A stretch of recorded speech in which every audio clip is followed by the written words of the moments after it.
The target address is the second address in from the main street.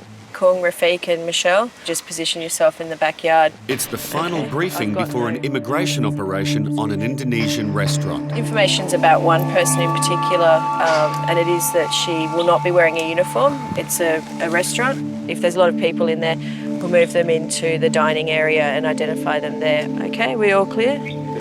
Cool, let's go. They're acting on a tip-off. A suspected illegal migrant is working in the restaurant.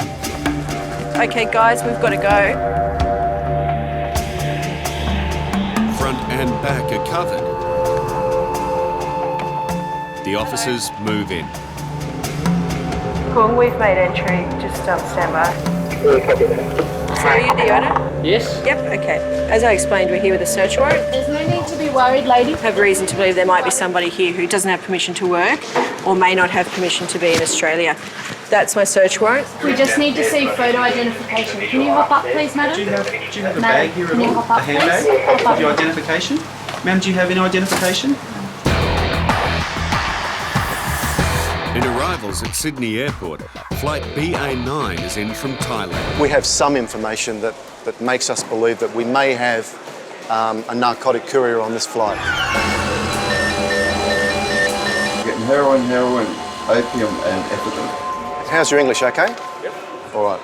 What we've done an iron scan and we're getting some readings that appear to indicate the possible presence of heroin. Okay? Do you understand what I'm saying to you? Yes, yes. Is there any reason why that might occur? My brother is heroin addicted, so I don't know if... Your brother? Yeah. Is your brother here or here? Here. He's here. But this background, if it's anything, maybe it's from Australia. The proof may be in the X-ray. Although it's built up, it's not solid. Yeah, it's not solid. It should be solid. I'll get a ghost image if it was. He claims the only drugs he's carrying are painkillers. Negative, and there's nothing there. And he's desperate for one right now. I've got very bad pain. Yeah. It's one of my tablets. Can I have Oh, okay. We can always get you to have a seat if you want. Okay, can I have one of my tablets Okay. as well? Can we bundle up all of this stuff? Can I have one of them? All right, just 1 minute. Now, I asked you before how many people were here and you said you and your wife. Yeah. Who's this lady? Yeah, he's walking here. Okay, what is her name? Achin. Yeah. Okay, does she have a visa? I don't know. Before he has. What sort of visa did she have before? Bridging. Mrs. Jeff, you're right to stand out. Nama saya Kirsty. Saya bekerja di imigrasi. Visa tidak? Okay, no visa. Two kitchen hands have overstayed their visas. You don't have a visa, you do understand that, you've indicated that, and that you must come with me, okay? All right. If found guilty of knowingly employing illegal workers, the owner could be fined up to $10,000. The boss actually indicated that there are only 2 people on site, so I need to talk to him about exactly what all these people are doing here. I want you to be honest with me, and then we can work together, okay? There are 4 people here. You said there were 2. There are, in fact, 4 people. Now, what is this man doing here? The shop sign said closed. He's not eating. He must customer. Ask him. He must see. Sir, I'm asking you. Kirsty's concerned he too may be working in the restaurant. The shop says closed. Yeah, we open 11 o'clock. We open 11 o'clock. Why did the sign say closed when we came in? Yeah, because we're still cleaning up on the back. So you allow customers in when the shop's closed? Yeah, because this is my customer, a regular customer. Do you know this man at all? Daryl, a traveller from South Africa, has not made a good first impression on immigration officers. I should never have come here in the first place. We have not decided to kick you out of Australia or cancel your visa. This is a process that we go through. It all started with Daryl's dodgy-looking passport. He reckons it got wet. Now, has it been wet? The pages have been wet, it's subsequently dried. And you can see that the galoshes, the upper left-hand side of the photo, they've been severed. And then there were those criminal convictions he forgot to declare. You provide an incorrect answer on the passenger card, and you've also presented to a clearance officer a document that is not deemed to be a document suitable for immigration Even clearance. though it's my real passport. Yeah, let's go. Yeah. Yeah. Well, just sit down for a moment. No, I want a cigarette now. No, I want a cigarette. Take a cigarette. Because now I'm getting kicked out for nothing. He's given me his mother's phone number in South Africa and his sister's phone number. So I'm going to make a call to them just to satisfy ourselves, because there is doubt about his identity because of the state of his passport. Daryl has one chance only of getting in. Come clean on his police record. And you have been convicted, is that correct? Yeah, once or twice, I'm sure. And hope Paul can verify his identity. Please come in. Back in customs. You can leave your luggage here. Alka-Seltzers, all right, we won't worry about those. They're just for indigestion, Yes. yeah? Morris is searching for a link between medication and the heroin reading. I've got a little bit pain because I don't know what happened. I get a little bit nervous. This one here, you say is your medication. It is. What is it? Actually, it's heavy painkiller. A painkiller. Got the disc and the menisc on my knee. You take this for the pain or the swelling? Yes, for the pain. Smugglers who ingest drugs often take painkillers to ease the discomfort. And did you take some on the flight? No, that's None. why. Because You've only just started feeling it, Yeah, have because you? on fly, I mean, it's a bit strong. It gives you vomiting, you know. What's it say there? Control release. In immigration, Paul has verified that the person he's talking to is Daryl's sister. Can you give me your brother's name, please? The reason I'm asking is that his passport is in a bit of a state of disrepair. What I've got here, Daryl, is a form which asks you questions about criminal convictions. Now, you've told me about 3 of them. One for stealing furniture as a juvenile and 2 other minor offences committed years ago. Maybe you can remember some more, eh? Beg your pardon? It got wet. How about we start with your name? Yeah, I'd rather not put in any more forms here in this place. Yeah? Yeah, I'd rather just go home.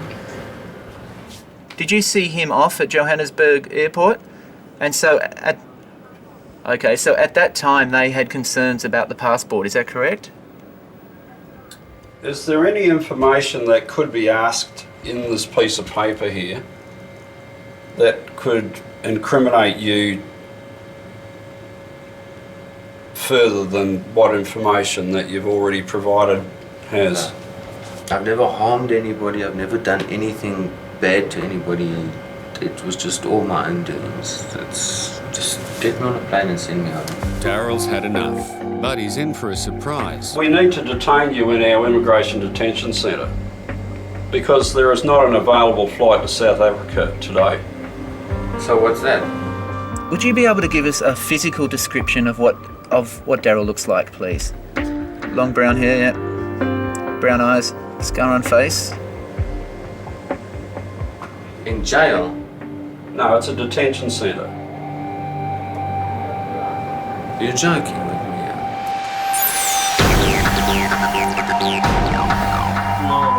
Is finally getting his painkiller. All right, I'm going to allow you to take one of those. That's all right. Can you just take one for me? Yes, I will. There you go. I'll be back with you in a minute, all right? Just relax. If you need more water, tell the officer and the officer will let me know, okay? Meanwhile, next door, Shake up the bottles so that there's anything set up. the search continues for harder drugs. All of these things here, Mm-hmm. do they all belong to this gentleman Passenger here? in the room. Yeah. All right. Do you know if he has any more? It's a puzzle. What I'm 7 gonna do- bottles of shampoo, very little hair, and a reading for heroin. What I'm doing is I'm just drying the test sample. It just dries off the extra ingredients, especially I think the fragrance ingredients in that. I've seen a lot of concealments within liquids, especially alcohol.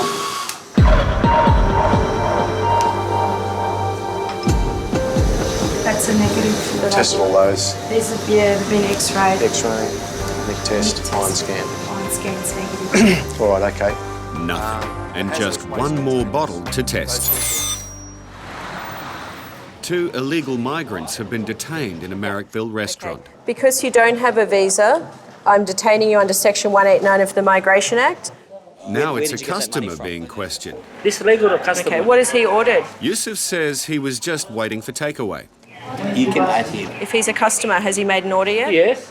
But he's about to get a lot more than he ordered. That's that slip over there? Yeah, there. All right. You can see inside there. Okay. No, that's fine. That's fine. Just stay there, please, sir. Where do you get money from? Where do you get that money? Sean. Where do you get that money from? Before, I was working before. When was the last time you worked? as a delivery driver here? A couple of months ago. So you don't work anywhere at the moment? And Out of work and out of worked- luck. A record search shows Yusuf has spent 6 years living illegally in Australia. Are they onshore or offshore? Onshore. Are you sure? Do you have any children in Australia? Are you married? I'm married, but Where's your wife? I don't know where. You've got a wife and 3 children in Australia. Where are they? Where are those 4 people? You don't know where they are. I find that difficult to believe that you don't know where your wife and children are. You've got 2 car keys by the look of it. So whose keys are these? Are they both yours? I'm not satisfied that you're telling me the truth. We've got 3 people who do not hold visas to be in Australia. Okay. So I'll just explain that to them. For the owner, relief of sorts. He's down 2 staff, but there's no $10,000 fine. He's been issued with a warning notice. So do you know that you have no visa to be in Australia? Okay.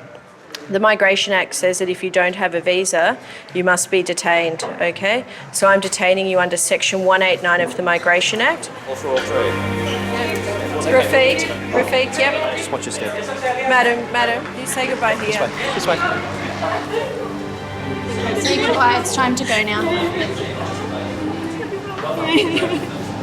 Watch your head. Yeah, bring in Rafiq, yep. Lisa, are you right? Back inside. Walk, please. Come back. Thank you. Come on. We can ring her later, okay?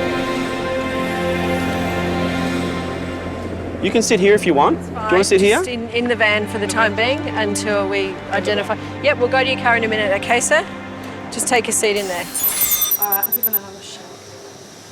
Christina is testing the last of bottles of shampoo.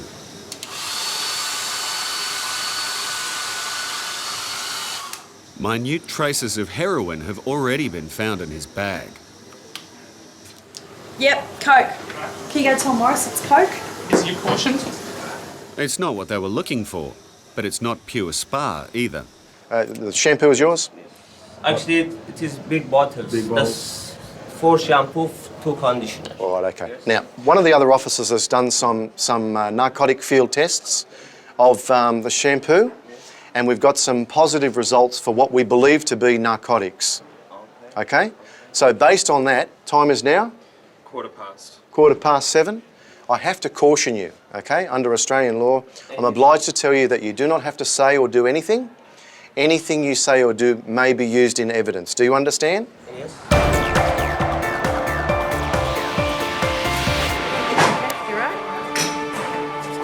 Yusuf has been taken back to Immigration Head Office. For myself, it's better.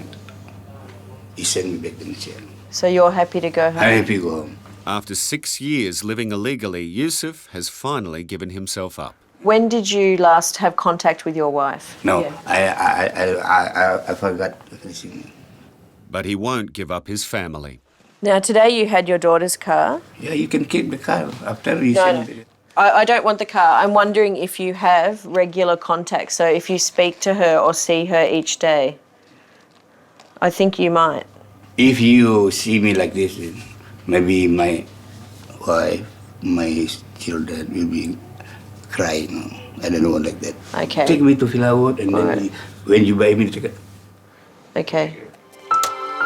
I think he's relaxed because he's probably expected this day for a long time. He's been without a visa for 6 years, and I think that would be a very nerve-wracking experience, constantly wondering if today immigration's going to knock on the door. Subsequent investigations by immigration revealed that Yusuf has relatives living unlawfully in Australia. Yusuf, Achin and Budaman were all removed to Indonesia. Will Daryl be the next to be sent home? The information you've provided me is entirely consistent with what he's told us, and your description of him matches Daryl from what we see. So I'll just say this, that his chances of being allowed into Australia have markedly increased since I've spoken to you. But it's far from over. Have you ever committed an offence which has attracted a term of imprisonment, Daryl? No, I've never been imprisonment. Oh, well, so that's pretty much satisfied me that he's a genuine passport holder because she's given an accurate physical description, the sister, of his appearance, and she even had knowledge of the condition of his passport because she said that his passport got wet at a friend's place. Get me on a plane and send me home. I will see my friend when he comes to South Africa sometime. Who's that guy? Yeah. The only thing now is that he's admitted that he's ticked no to criminal convictions on his passenger card. So I'll just question him about that and see what his convictions are. He did say that they were many years ago and he has no sentence of imprisonment. Is he expecting you to meet with him? Yeah, well, I'm sure he knows I'm not coming now. I'm sure he's phoned my mother and let her know that I'm stuck in immigration, so they'll know I'll be coming home. Okay, well, we'll just have to wait until Paul comes back. He's got some other information that he wants to give you. Now, if it turns out that his criminal convictions are not that serious, then there's every likelihood we'll clear him. He'll be allowed in. You want some water? At Sydney Airport, Daryl has dug his heels in. Paul, he won't fill out that criminal declaration. Okay, well, I better go and have a chat with him then. Yeah, see if you can get something out of him, mate. No worries. You know, I telephoned your sister. Yep, and she verified everything regarding your physical appearance, the condition of your passport. Okay, so we're satisfied of your identity. That was the main reason that you were referred to us. Okay. Now the remaining issue is that you've ticked no to criminal convictions on the passenger card. What we need to do is assess what convictions that you have. So to the best of your recollection, it's very important that you write it down, okay? Now, if we're satisfied that the convictions don't enliven our Migration Act character provisions, okay, then we'll allow you in. See, if you refuse to provide any details, okay, then the inference is that maybe you're not writing it down because they're very serious criminal convictions. No, so, yeah, okay. But all we ask you to do, we're not going to use it against you because you say that the convictions occurred many years ago. Okay. Long time when I was young. Okay. All right. This is, as far as I can remember, this is everything. All right, thanks. So it's old, I've changed. I'm going to detain him for a frisk search. Okay. In customs, no smoking gun, but is far from squeaky clean. We have equipment here that gives us indications only. We don't have a full laboratory that lets us know exactly. So we've got coke, possibly in shampoo bottles, in suspension, possibly in a liquid, maybe even in the shampoo, in some form of cream. And Morris suspects there's more. I'm of the view that he may be concealing narcotics internally, and I'm getting the Australian Federal Police to take him off to hospital for an X-ray or an ultrasound. So we're waiting for the Australian Federal Police to interview and let us know what goes on from there. The shampoo was forensically tested. No further traces of cocaine were found. But an internal examination revealed had swallowed 143 grams of heroin worth $381,000.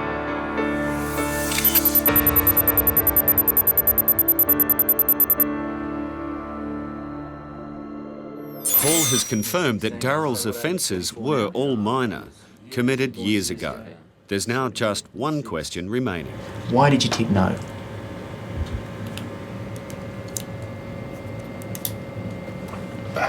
Because I was scared. I was just, all right.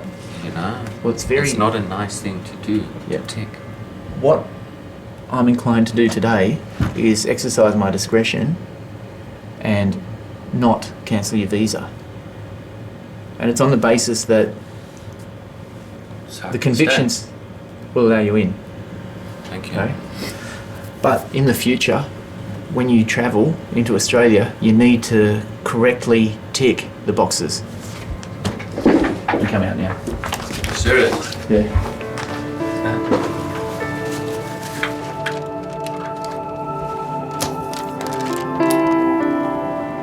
Not a good start to my vacation, is it? The document that you presented is in atrocious condition, and it certainly brings reason for us to question the credibility of it. It's just in bad condition, which I understand It's now. appalling. Yeah. And seriously, My I mother would... told me this before she left. She said, you can't have your passport looking like this. So I thought, you know, I'm sure it's going to be okay. She was right. You should always believe your mother, I think. Right, thank you.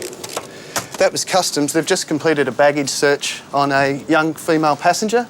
They have some concerns that she may not be here for genuine tourism purposes while she's on a tourist visa, so we're going to invite her back for a quick chat.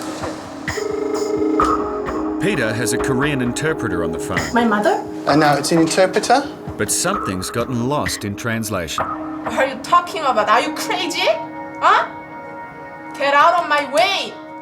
내 인생에 끼어들지 말라고 너! Can I speak to the interpreter, please? 왜 이런 일이 일어났는지 얘기를 해달라고 나는! If you have questions, why don't you talk to me instead of the interpreter? I can answer your questions. Thank you very much for your time. Cheers. Bye-bye. Okay, we're going to get another interpreter now. That interpreter doesn't want to talk to you. You want to talk to me? Man to man. All right. Tell me. Okay. I can tell you. 0 Lima 44, go ahead, over.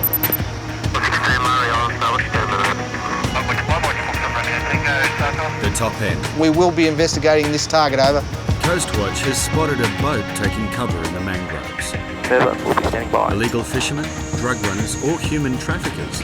Customs vessel Arnhem Bay has joined the chase. They're just moving out of the mangroves. They've created a mud trail, so we should be able to pick them up. With their small boats and their dinghies and dugouts, they can scoot up little virtually drains, get up into the mangroves and use it as virtually like a letterbox. As the aircraft flew overhead, they found that they were over in that direction over there, and we can see yellow floats in the mangroves, which would indicate that possibly they've tried to hide some fishing gear up in the mangroves there and then make their way, distance themselves from it, and in their attempt to escape us, they've run aground on this reef. Back in Sydney. There are many Korean people to travel. Why me? Miss Song says she's just here for a 1-month holiday. Okay, don't get upset. I'm just asking you some questions here. But she's made no bookings and has very little money. The Customs Service tells me that you've brought about 500 Australian dollars with you altogether. So where are you going to stay? Hotel, because hotel is... But you can only sleep in a hotel, say 1-2 nights here in Sydney. They're very expensive. And the money that you have, you can't live. So if I have no room, yeah, I will sleep in street or... See, this is the problem that concerns immigration, okay? And I've heard Sydney there are a lot of Korean. So I want to meet Korean, I talk to in Korean. So you don't know anybody else in Sydney? No. I'm worried about this, okay? You tell me that you're here for 1 month as a tourist, and you're just going to look around Sydney, but you don't seem to have enough money to support yourself for a week, much less for a month. Are you coming here to work? Yeah, Zulu 60, this is 61. We have evidence of fresh blood on deck. And down below. And drying shark fin tied to an aft mast, over. Down below, further evidence that the Indonesian crew may have been fishing illegally in the area. Search, as you can see, there's appears to be shark fin. There's quite a bit of shark fin down here, and amongst their bags of rice, just located some quite large ones. How much shark fin do you reckon's on board, Jack? Probably between 5 and 10 kilo, I suppose. Skipper reckons 10. If convicted, the captain and his crew could be fined up to $500,000. Fishing illegally in Australian waters is risky business. Could you indicate to them that they're not to leave? Roger that. We've just got a warning from the ACV that there's been rumoured to be anything up to about a 4.5 metre croc in this area. Jack, that list is becoming a bit dangerous, mate. You best get up. You have a tourist visa, not a work visa. Yes, I know. Miss Song has $500 to last a month. Peter can't see her making it unless she works illegally. Can you get more money from Korea? I'm not rich. I don't want you to sleep on the streets. Eat hamburger, Yes. hot dog, I say cheap hotel. Yeah, $65. That's 4 or 5 days. Have you got a credit card? No. We suspect she's come here to work, but we've got no idea of the background, and it's pretty traumatic for her. A second interpreter might get some answers. If it's possible to have a different one, they had a bit of a falling out. Miss Song wants to make a deal. You don't have an empty room? No, I have children. I have no room. I can teach Korean your children. Not in 1 month you can't. And I can dishwashing, clean house, I can do. Yeah, but see, if you're on a tourist visa, you can't do any of that. No money, just No, you can't do it anyway. Sydney Airport, the cargo mail handling centre. This is where customs officers screen all priority mail postmarked Sydney. I'm pushing these parcels all day, and you just wait for that one parcel that's going to make your day, and you know it when you see it on the screen. It's what brings me to work every day, just trying to find those drugs. Jimmy, I think I've got something. Have a look at the cans. They're not consistent all the way through. So if it's food, it should cover the whole can. We've got gaps around the side, all that way, and they're not consistent. Like that's similar to what if you wrap something in a condom or you wrap it in plastic. And in my experience, that's loaded. That's got gear in it for sure. I don't get excited until we get the dogs running over it. Find a mate. Utah's a drug expert. If she sits, the package recipient is in trouble. Good dog. Why don't you come? Utah. Find it. Good dog. It's too hard. There's been no reaction from the dogs. All I know is there's an unusual image on the screen.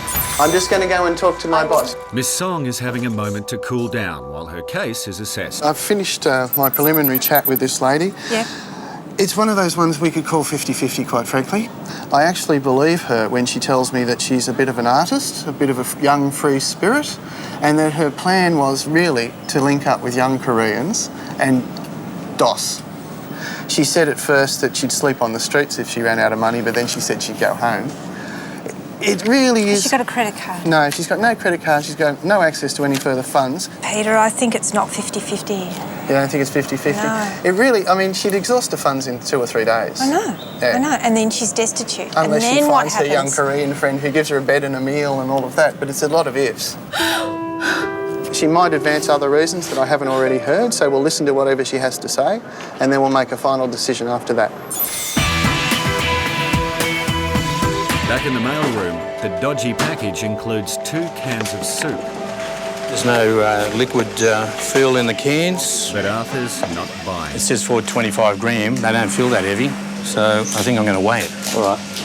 The weight says 425 grams, indicates 390 grams, which doesn't agree with the manufacturers, and being UK, they would be spot on with their weights. This one weighs 350 grams, both same type of cans, so the weights are different. I'd expect the weight to differ 2, 3 grams, 4 grams, but we're talking over 30 grams. Thank you. Hello, Day. Yes, Peter. You're on the speakerphone, so we should be able to do this a little easier. All right, Miss Sun, we have not made a final decision to cancel your visa as yet, and we would seek your reasons why we should not cancel your visa before we make that decision.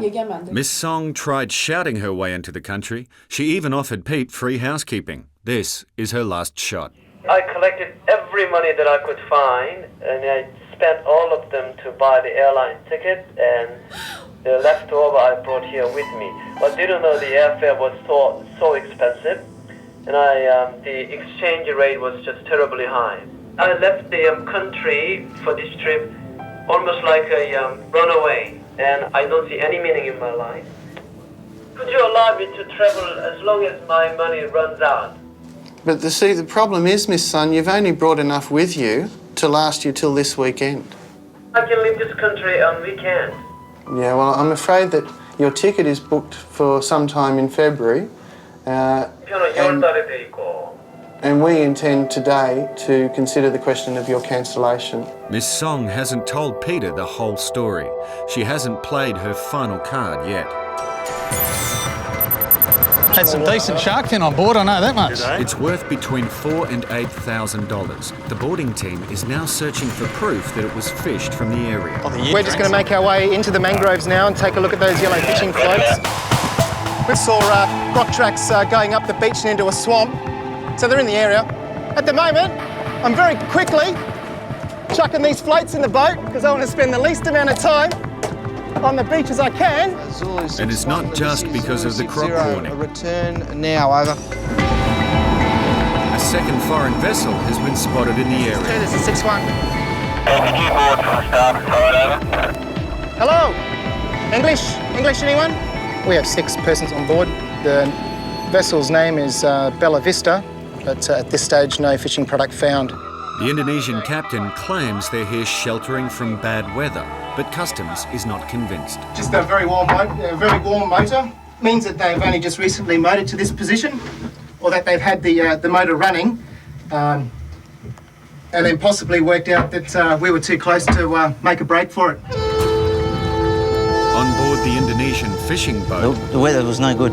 They knew there was islands here, so they come here for shelter. the captain's story checks out. There's no evidence to suggest they were here fishing illegally. Yeah, go ahead, 6-0. This is 6-1. Just noticing 2 persons waiting off our previous Type 3. I wonder if you could wind up what you're doing there and go up and see what that's about, over. Yeah, roger that. But the first fishing boat, Sinardabo, there is with in the boat. I deep think our main trouble. priority are the And 2 on now the 2 beach. of its crew have jumped ship. The problem here is that they've come to a place that's not a proclaimed port, that's an offence. And there's a number of Commonwealth issues involved there, quarantine and immigration. Are you concerned about the spears, over? I'm not concerned about the spears, but certainly the fact that they've landed, I feel we should probably walk over there and escort them back to their vessel, over. Yeah, put down. I told you to stay on the boat, not to come ashore, didn't I? What's wrong? Shore party, Zulu 62. Just experiencing some breathing difficulties. Not asthma or anything, eh? Might be asthma. He's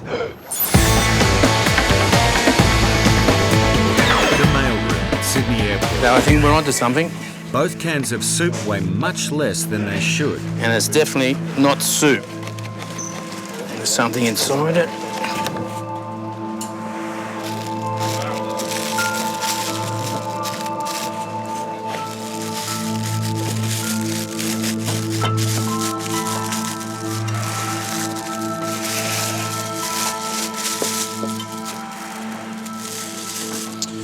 Feels solid. Could be hash, could be... Don't know until I open it up. I wonder what it is. Originally I thought they were tablets. Could even be that tightly packed. No, it's a powder. Jimmy, bring me number 13. I'm now putting it in a test kit that's going to be tested for cocaine, which is the most common drug that we find these days. If it turns blue, we've got cocaine.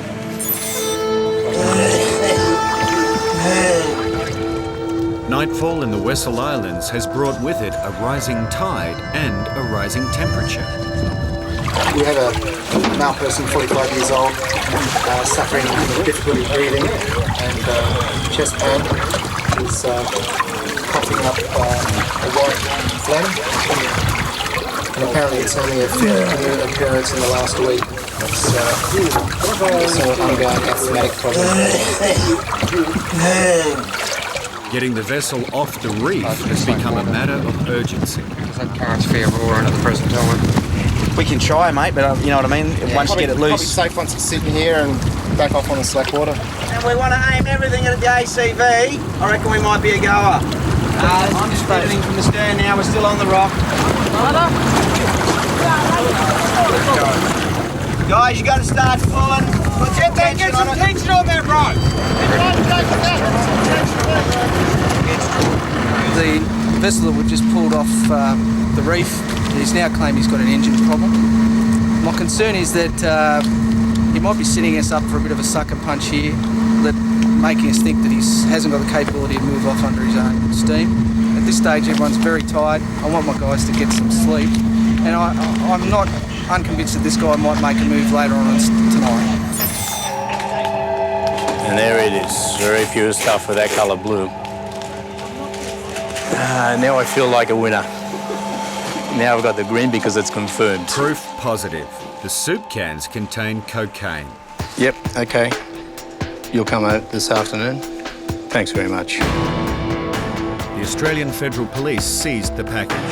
Forensic testing later revealed that the cans contained 593 grams of cocaine.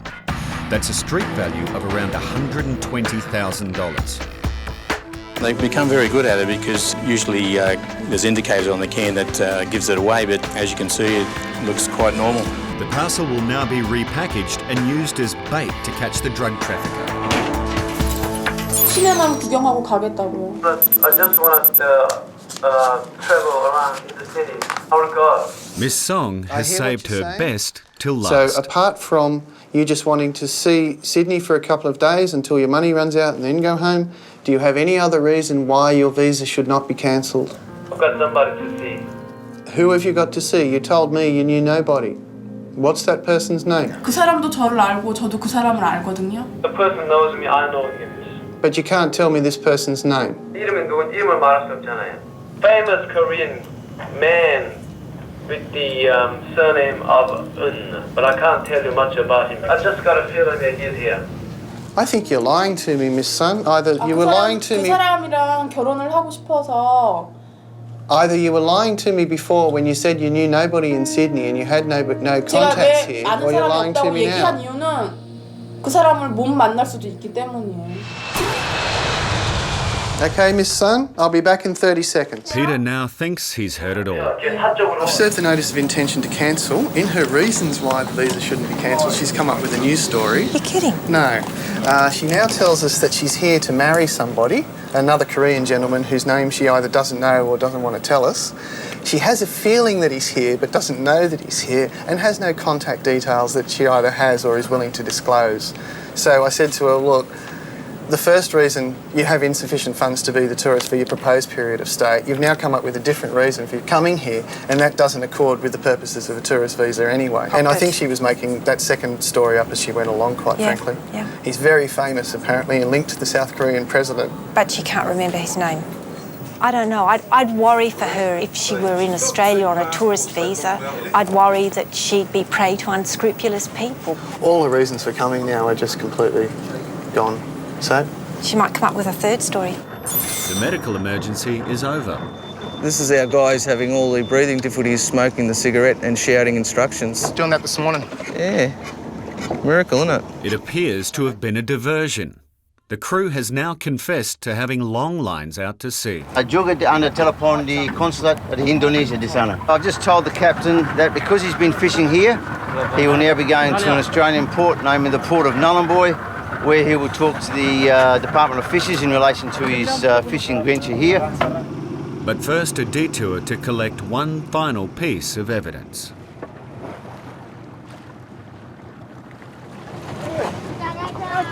Hill. Mau foto ya? Di sana. Yeah.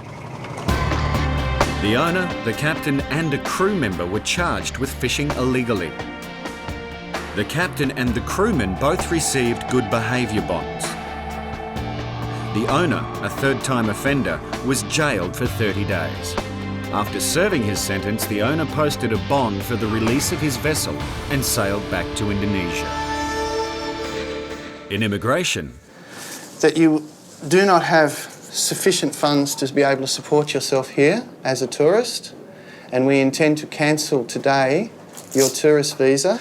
Because you don't have a visa, I'm now detaining you. You are now in our custody and you are not free to leave. Miss Song is going home to Korea, but there's still something missing, the truth. She's pressed the button. Can you tell me what's really happening? Because we have different stories, the true story. I came here to leave Korea. I want to feel freedom. But now, it is freedom. Sometimes you go home and you have a lot of sleepless nights. Did I make the right decision? You know, what is their family going to say? Are you sending them back to poverty? There's issues like that that you, as a human being, you can't avoid. Yesterday, I was going out from my home. Exactly. I'm sorry. It's fine. What happened? Why did you leave home? I can live there. Korea made me crazy. Korea makes you crazy. I think she does want freedom. I think she's a runaway.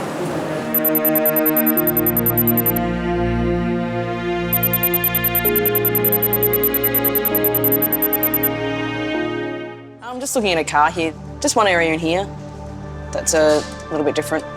Yeah, just behind that seat and just in front of the engine block. Yeah. A prestige car can sometimes be the Trojan horse when smuggling drugs into the country. The trick is knowing where to look. It's got heaps. Basically what we've done, we've put the camera in between the back panel of the seat so we can see the leather of the seat and also the foam of the interior of what the seat's made up of. Whatever is on Magella's image, unfortunately it's not behind this seat. It wasn't actually in the seats, what I could see. It was sort of like just in front of the tyre. There's the back of the chairs there. Yeah. It's actually, seems like it's in, like up in there. And the area here as well.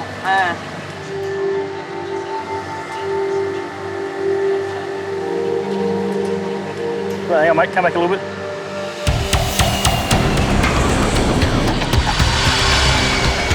Immigration, Sydney Airport. Nice to meet you. I need to just have a chat to you about your passport and stuff, so come up here and we'll have a chat, eh? Yeah. Mark is returning home from a business trip to China. Come on in, sir. Take a seat. But there are questions about where his real home is. Okay. This passport is an Australian passport. Yeah. And it's issued in the name of Mr. Mark Lau. Is that your identity? Yeah, it's me. Have you ever been known by any other names, Mr. Lau? No. Okay. Can you tell me where you were born? I born in 1st December in the 79. In what? Where? In the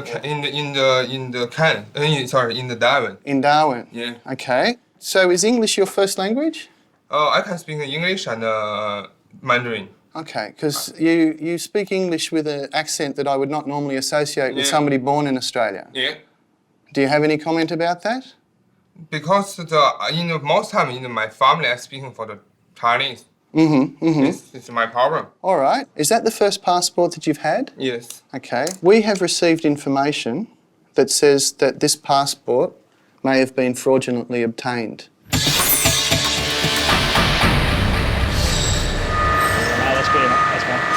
So it doesn't explain why it's fuzzy. Swabs are taken from different parts of the car for testing. If the person has put narcotics in here, there's a fair chance that some of the residue might have been on their fingers. They then proceeded to get in the car, drive the car, and it will show up anywhere basically on the areas that you'd put your hands. If these tests are negative, the car is clean. Do the passenger one first, mate. What we've got now is the swabs we've taken from the car, and we're now just going to put them through what is our iron scan machine. That one was from the spare tyre. Back in Sydney. Have you got any other forms of identification that I can see?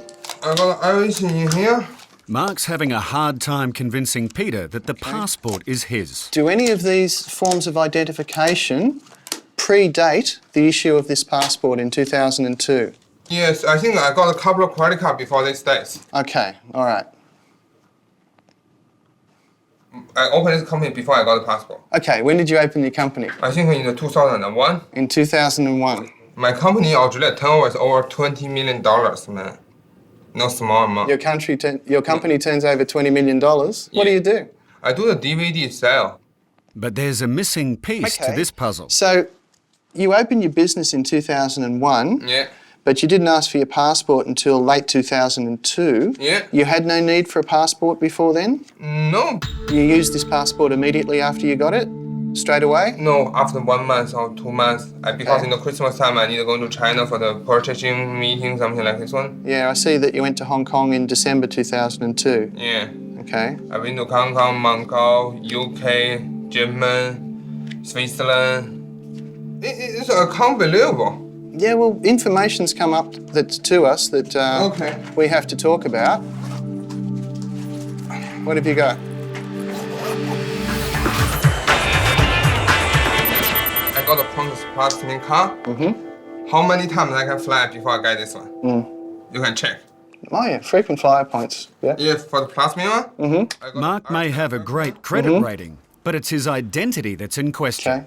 None of these documents, though, none of these predate the issue of this passport. And what I'm interested in is verification of you as an Australian before these identification documents were issued.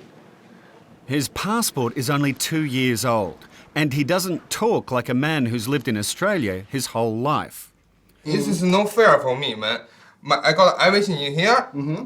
I can't guarantee my... How can I carry something to prove my before the day? It's time to get personal. What was the name of the school you went to? Hi, Lalam Primary School. Can you spell that for me? Lalam. In Canberra, called Lalam Primary School. In Canberra? Yeah. Okay, so when did you move from Darwin to Canberra? Oh, this is my wow, 3 years old age, something like that. When you were about 3 years old? Yeah. What was your high school? Yeah, Lalam High School. I'll get you to write that for me as well, please. I'm sorry, I'm having some trouble understanding the spelling. Lilam. Yeah, just near Dixon. Okay, but you should be able to write it. I can't remember the school name. You can't remember the school name? On last week's show, customs officers at Sydney Airport's mail handling centre discovered something unusual during a routine screening. Jimmy, I think I've got something. Have a look at the cans. They're not consistent all the way through. So if it's food, it should cover the whole can. The problem, you've got gaps around the side, all that way, and they're not consistent. Like, that's similar to what if you wrap something in a condom or you wrap it in plastic. In my opinion, and in my experience, that's loaded. That's got gear in it for sure. It appeared to be a package containing 2 cans of soup, but the officers were suspicious. The weight indicates 390 grams, which doesn't agree with the manufacturers, and being UK, they would be spot on with their weights. There's something inside it.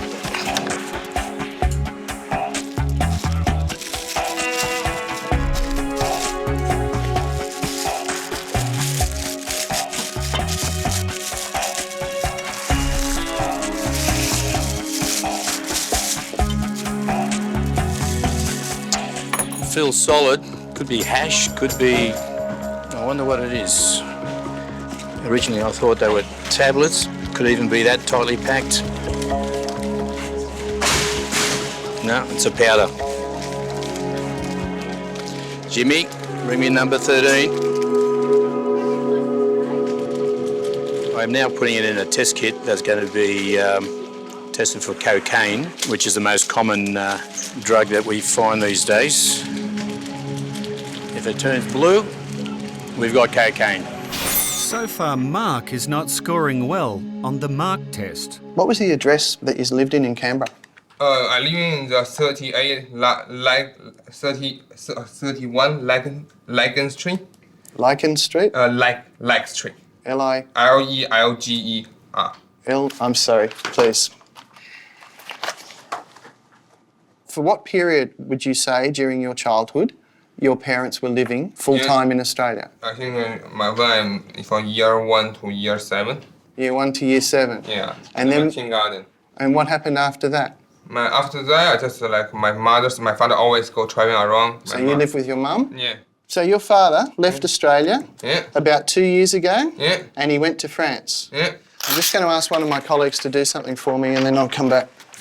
Can I get a movement check done, please? It's rubbish. Totally rubbish. Every year I pay the million tax for this bloody shit.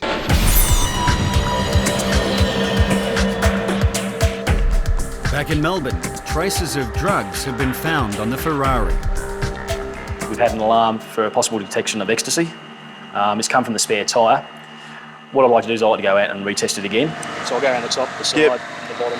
So I'd just like to make sure that I'm only getting the reading from the one spot. I'd be happier, personally, if we got it all the way around because that indicates to us there's something in there. That way, if there's any in the air inside, probably get a good indication because it's under pressure.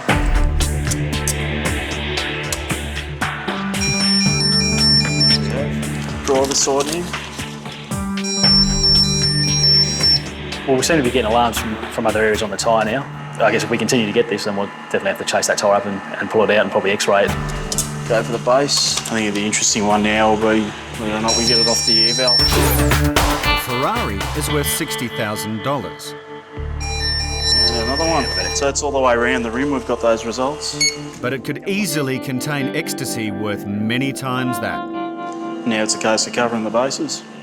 So where do you want to go from here? X-ray. It's not secured in any way. No, I didn't think it was. Right, let's pull it in. I'll just bring it over, mate, and we'll throw it in the X-ray machine. I'll put it on its side on the conveyor first. Got the image come up now, and look at that image. That's a very clear image. That's the outer rim. That's just the tread of the tyre, slightly thicker, so it shows up as a slightly darker image. This is where the inner tube would be.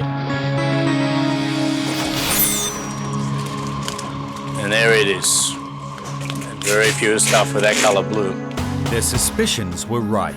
The soup cans are filled with 593 grams of cocaine, with a street value of around $120,000. The key now is to catch the drug trafficker. The Australian Federal Police escorted the package to a small post office on the south coast of New South Wales. The addressee was told that his package had arrived. Police waited and the package was picked up.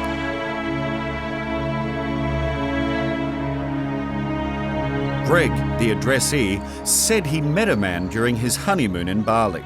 He claimed the man offered him $5,000 if he would accept delivery of the package.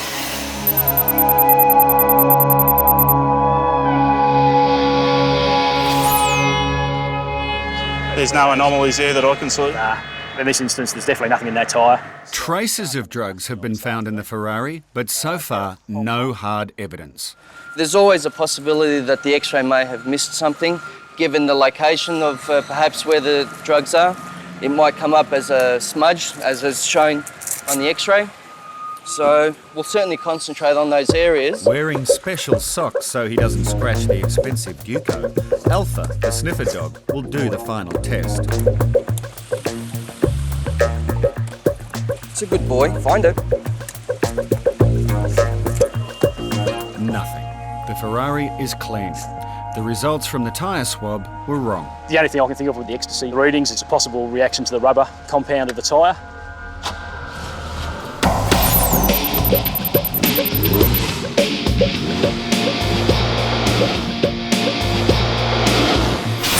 Back in immigration. This is his father. He's supposed to have been an Australian citizen, went 2 years ago to France, born in 1950, Lao. That's his mother, surnamed Lee, L-I. Can you let me know when you've done? Yeah. Thanks. While Mark's story gets checked out, the questions continue. How did you actually obtain this passport? How did you get it? I just applied in the post office. Mm-hmm. And what did you have to send them? I sent him driver license, medical card, and the birth certificate. How did you get the birth certificate? From my mom. But mate, you said that your parents left Australia 2 years ago. You got this passport 1.5 years ago. How did you get the birth certificate from your mother? So you didn't get it from your mum, you already had it, is what you're telling me. My mom. No record for either. Okay. I didn't think there would be. Mr. Lau, there's no record of your parents by that name leaving Australia at the time that you said. There's no record, in fact, of your parents at all on our departmental systems. Can you explain that to me? I don't know. Why would your parents not appear on our systems? I don't know. They travelled as normal passengers, you said 2 years ago? Yeah. Lived here for at least 15 years? Yes. Your father used to spend a lot of time going to Hong Kong or overseas, you said, for business? I don't know. I don't think you do, Mr. Lau, because I don't think you're telling me the truth. At Sydney Airport. Can I go outside for smoking? No, you can't. Not at this stage. There's nowhere in the airport where we're permitted to smoke. Mark is still trying to prove that he is the Mark Lau, born in Darwin in 1979 and raised in Canberra. Just one more thing is my first sentence. I give you whatever. I can't. Not right now. If you're holding me 48 hours, I can't. In the 48 hours time, I Well, can't. if we ended up holding you because we're not satisfied as to your identity or your immigration status, you would go to the Immigration Detention Centre at Villawood, where you could smoke. But in the meantime, Mr. Lau, and I'll call you that for the moment because I don't know who you really are, I suggest you think very carefully about your position, and I think you should think very carefully about whether or not you should cooperate with these inquiries. Interview suspended at 11:35. Over in quarantine, Oh no, not for me. there's a hold-up over some undeclared almonds. No, any seeds in here or in your pockets? No. Nothing. This is all. You like aparo. More in here. Because one Oh, look, these ones. You said there was no more. she mother, she bring this for her. She wants to have a baby 2 months. You married? No, I'm not married. Not yet? Not yet. Because women, when she married, if you have a baby, about 2 months, or 3 months, or 1 month, they like different to eat, you know? Something different to eat. Yeah. Okay. The man has a large family, and one of them is soon to have a baby. Oh, the woman lives in Australia. She wants a baby. She wants it. So you're bringing her for somebody else. It's a good story, but They her tell you to craving bring it for to Australia. almonds could end up being very expensive. Can you read this? This is not allowed. Why? Why? Because it is fresh. Nothing fresh. That's $220. Not me putting here. But that was your bag. I said no fruit. Yeah, but what is this? Not me. His reaction seems to be a little bit, do what you want with me or whatever, but you can get that reaction as a bluff. So no, I'm not reading too much into his behaviour at the moment, but I am very concerned about the way he can't speak with any familiarity about places from his childhood that he should be intimate with. Have you voted in Australia? No. Why not? What mean? I don't understand what this one. Okay. Most Australian citizens would understand that voting in this country is compulsory and that you have been 18 years of age, according to this passport, before the last federal election. Okay? So I'm asking you, did you vote? You didn't vote. What mean what? Mr. Lau, I must tell you, I have a lot of problems in believing that you've spent all your life in Australia and that you were born and educated here. I believe that you are not speaking English like a native-born Australian, and I don't believe that you're telling me the truth about your birthplace and your citizenship. Okay, if you don't trust me, you found something approved, you don't trust me. We asked you if you had any food, and I checked in a bag, and I asked you if you had any more, and you said no more. You said no more, though, didn't you? When I asked you the questions, you changed the story. She mother is put in here, not me. Did you read this? Like all fresh food, almonds from overseas are a disease risk.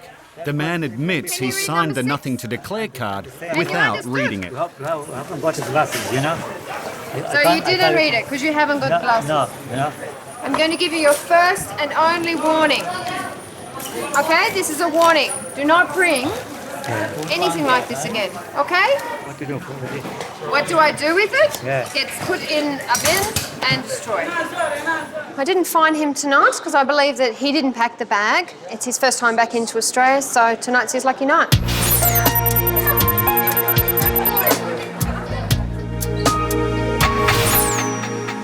The interview is going nowhere fast. The street name that you gave me doesn't exist. We've just gone on the internet and had a look at the street map, and it doesn't exist. Like Street in Dangna. You wrote Liga Street? In Dangna. In where? In Dangna. Danga. Dangna. Next to Dixon. Next to Dixon. How do you spell Danga? Downer, I think. Downer. Yeah, Right, Downer Downer. Street. So you would have done most of your shopping in Dixon, huh? Yeah. Okay. What sort of shops do we have in Dixon? Dixon got one called Woolworths, one large Woolworths, one post office, and my college is just like called one big garden, football court. After football court is my college, and past the main Northbury Avenue, past road is Laland. You talking about Lynham? Yeah. Yeah. Well, he certainly has a detailed knowledge of the neighbourhood. This might all be an unfortunate mistake. So what's the bus company that you used to catch when you were a kid? No, Canada only got one bus company. What's that one? It's just called bus company. Canada only got one bus company. But what's the name of the bus company? Every kid in Canberra knows it. Action? Yeah. Action Bus, I think. Okay. I've got a passenger of interest. We've been notified from another country that he may be coming in with narcotics, so we'll have a look at it. We may be onto something, he might have something, so we'll see how we go.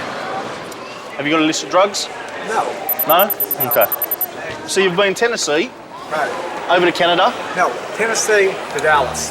Jeff's complicated itinerary and his agitated state have caused a huge blip on the international customs radar. Officials in Canada were suspicious enough to send information on to their Australian counterparts. So you're looking a bit, sick? Yes, I am. I've been flying for the last 2 days. Is everything all right? You need a seat or anything? Yeah. You need a seat? Oh, no. No, you don't need to sit down? You need a glass of water or something? No. You look a bit, Like you're dehydrated or something. Do you need something to... No. It's my It's duty. common for drug couriers to conceal drugs internally, so naturally John is interested in Jeff's state of health. You've eaten nothing on the flight? Yes. What did you eat? We had lunch. Yeah, what was for lunch? We had breakfast. Yeah, lunch and breakfast? Yes. Uh-huh. Yeah, And we had egg. there you go. It's just very strange. It starts ticking in your head whether he's actually swallowed something to bring into Australia. This sounds like Canada all over again. What, did Canada Customs give you a bit of a hard time, did they? Well, a little bit. Yeah, what'd they ask you over there? His answers aren't coming back as quick, and just trying to trick him in his answering and stuff, it's very hard to get him. But yeah, he's a very switched on boy, so we'll just see what we can do. And how much cash you got on you today? About 7,000. US? There seems to be another problem. Jeff has failed to declare cash, which makes John more suspicious. Can you read question 5 for me? What is $10,000? Australian 10,000? Uh-huh. Well, the US dollar's a lot more than the Australian. Huh. It's probably just over, but you didn't declare it. That's the thing. Oh, really? Yeah, you got $7,000 cash on you that you haven't declared on the card. Okay? You can't tell me where you're going to be going, and you're looking very sick to me. Yes. Sydney's Cargo Mail Handling Centre. Customs officers are x-raying 2 identical boxes on their way out to Japan. Got something interesting here. Can you hold that one? It's hard to tell on X-ray exactly what they are. They do appear to be lizards. But that's not what the declaration says. So we'll take a look now very carefully. Okay, there's not much packing in the box, and I can see that there is a number of items bundled in socks. I won't open the socks any further. What we'll do is contact our investigations unit and organise for the items to be taken over to the Taronga Park Zoo and identified over there by qualified staff. It's hard to tell at this stage what condition they're in, whether they're dead or alive or sedated. Was it split between a couple of people? It's been a long 2 days for Jeff. He's passed through 4 countries and has aroused the interest of customs in 2 of them. Is everything all right, sir? Do you need any? No, do you need it's a starting seat? not be all right. Sorry? No, it's starting to not be all right. Why? What's wrong?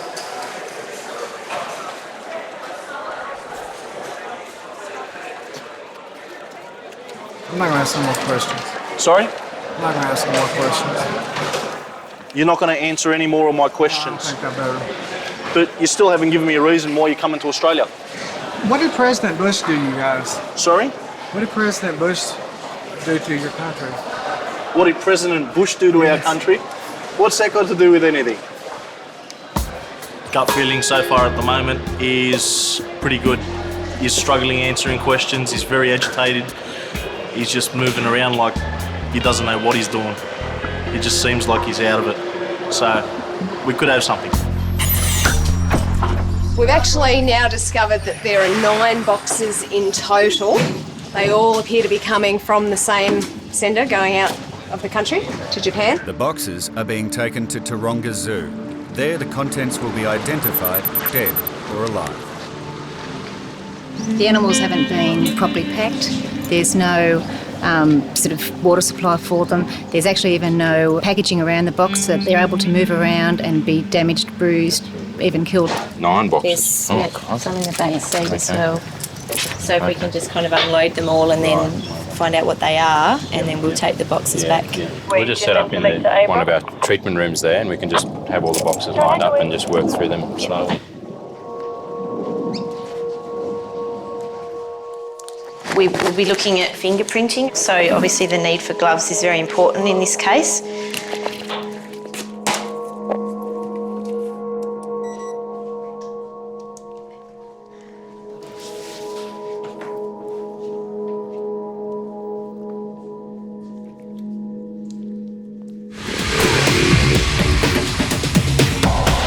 All right, well, I'm going to have a look through your bag now, as we said.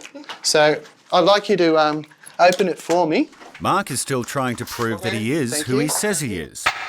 Mark Lau, born in Darwin in 1979. I'm particularly interested in any documents that you have. It all started with his passport. We have received information that says that this passport may have been fraudulently obtained. The document was issued just 2 years ago and none of his other forms of ID predated. What I'm interested in is verification of you as an Australian before these identification documents were issued. Then there's his dodgy memory. What was your high school? I can't remember the school name. You can't remember the school name? Mark has some explaining to do. The other thing I wanted to say, Mr. Lau, while we're doing this, is we've just done a more thorough search of our systems, and your parents don't exist, according to us. You can check, okay? That's what I'm trying to do, but the trouble is, the things we found are not helping me very much. Okay. How long have you been out of Australia for? No, I born here, I tell you. No, how long were you out this trip? Actually, it's over a month. Only a month. Could I speak to somebody who deals with Medicare fraud, please? Hey, find it. A boy.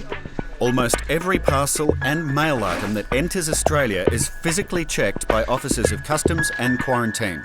Okay, we found one of these packages at one of the air cargo depots out in Mascot. It looks a bit dodgy. It should be business documents. G'day, Jane. Is that the parcel of interest? Yeah, this is the one I called you about. It's out of South Africa. Reported as business docs. It's all handwritten, a bit dodgy, so I think we should have a close look at it here. Run it through.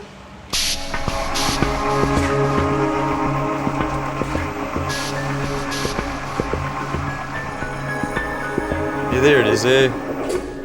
It still looks like they've cut the paper away, so it's probably a book or something.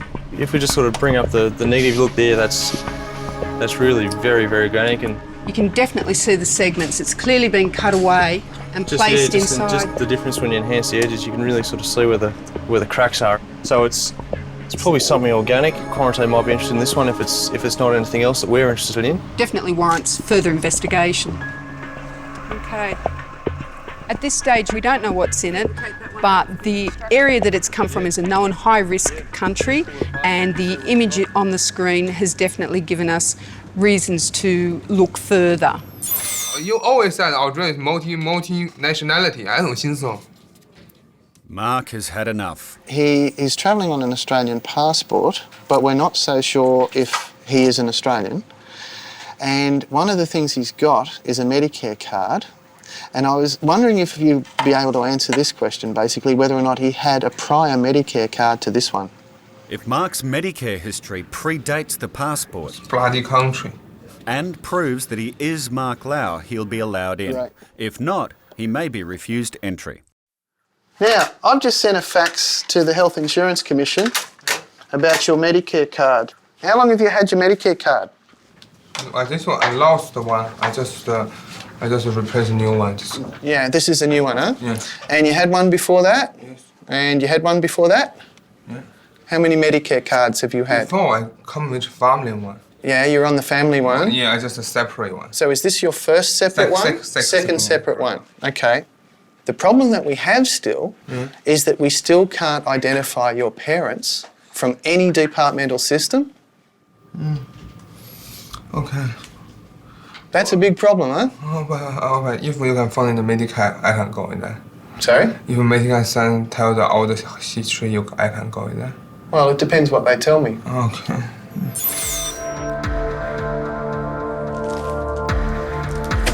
What we're just going to do now is start taking the package open. We'll run a few iron scan swabs and we'll try and see what it is. The suspicious package from South Africa needs further investigation. Looks like it's definitely something that's organic. We're just going to have to use our technology here with the iron scan machine, which will tell us if it's going to be drugs or just some other organic substance. It's got a few layers here. I think they're truly trying to keep it inside, keep the smell inside the package. So just give that a good wipe around the seams. All right, we'll go give that a run and see if we get something back. Go test it.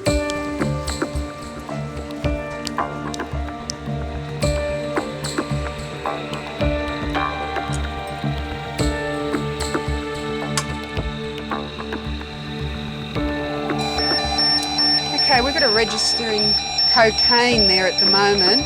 While the readings are for cocaine, the officers aren't convinced. Yes, because you don't know whether the cocaine's reading from looking whoever packaged it. Oh my A goodness. bit odd already. Definitely not how you find normally bound documents. Wouldn't be. Looks like a phone book. Johannesburg phone book. So, wrapped up with a bit of tape, so sort of probably going to... There's your segments. Sort of see the powder in there in between the paper. That looks got a bit of colour to it. Normally wouldn't find cocaine with a bit of colour, so might need to just run another test and see what this is. It goes in with a bit of force, so it's not completely rock, but Fairly stuck in there. there's definitely white powder residue you can see on powder there. the pin.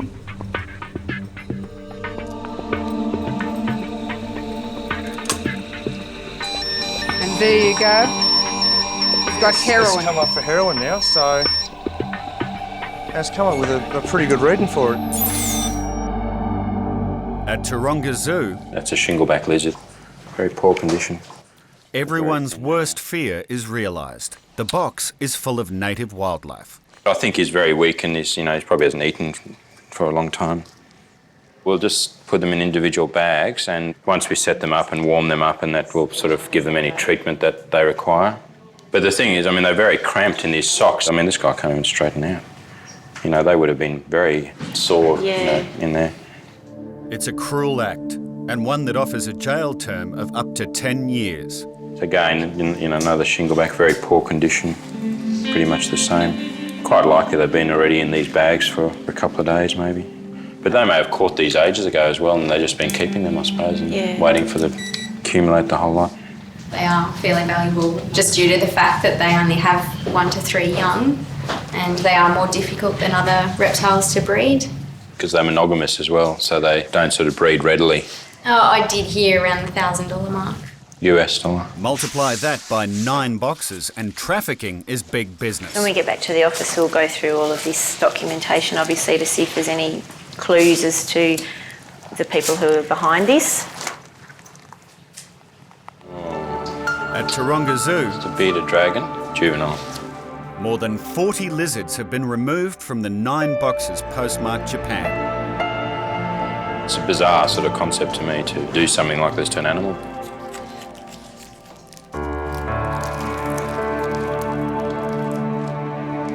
Eastern longneck turtle. Doesn't look like he's in very good condition. Very dry skin. They obviously don't care too much about the welfare of the animals. They wrap them up like this, they put them in a box where they're going to get thrown around, and then they don't seem to care after that. I think it's all about the money for them. Very big, be quite an old animal, this. There were 44 shinglebacks and 1 bearded dragon and 1 eastern longneck turtle. And we're just going to put them into our quarantine area here at the zoo, where they'll stay until Customs has some plan for them. We have to take all the boxes back to the evidence room because they may be required in court at a later date. We'll also be looking further into the sender's details. Obviously 96 Cumberland Street, we've already identified that as a hotel in the Rocks. So we'll be looking to see if somebody stays there with the initials A and G. Just going to put these 3 segments on the scales. Jane and Clayton's discovery of drugs concealed in a phone book has paid off. They have stopped a large heroin consignment from hitting our streets. I'd say you could be looking at up to half a kilo of heroin there. It's a good find. We normally get 100 grams, 200 grams, and it might be in vacuum-sealed little bags inside photo albums, storybooks. The parcel was handed to the Australian Federal Police. The handwriting on the package is part of an ongoing investigation. So far, there have been no arrests. I'm trying to chase up Medicare. We are waiting for a response on a fax just sent regarding a passenger in immigration clearance. I'd appreciate it if you could give us a call either way within the next few minutes. Thank you. Okay, Mr. Lau, sorry to keep you. What do you think the Health Insurance Commission's going to tell me? I don't know. You know what Medicare can tell this guy how are your Medicare? Well, I'm asking you. I've asked them to give me a history of your Medicare. Yeah, he will be so what do you think they'll tell me? He sent a history to you. You understand? He will tell me real history, man. I've asked Medicare to tell me when you got your previous cards and who your cards were with, because I can't find any record of your parents. Now, what if they can't find any record of your parents either? Just don't open that up. What is it? Back in customs, Jeff from Texas is playing games. I think I found something right here. What is this? Well, that's nothing. Just a sock, is it? But the officers aren't amused. They still believe Jeff may be a drug courier, so they're moving on to a body search. I'll go 219. Now, it's just a quick pat down, just to make sure you're not carrying anything illegal on the body. Right. By the law of Australia, you have the right to say no to your first search. This means that you may then be held for a higher level of search. But let's not go no higher level of search. If you just stand like that for me, and this officer will do the search, remember at any time if you want him to stop, just say no, okay? Jeff is thoroughly checked. Because sometimes people do hide things on their body, it's very hard to find.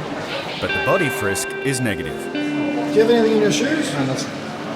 Jeff is agitated and evasive, but despite intense scrutiny by customs officers, it seems Jeff is a bona fide traveller. He's simply a little out of the ordinary. If you're nervous, or when you haven't done anything, can you imagine when you do something, how you feel?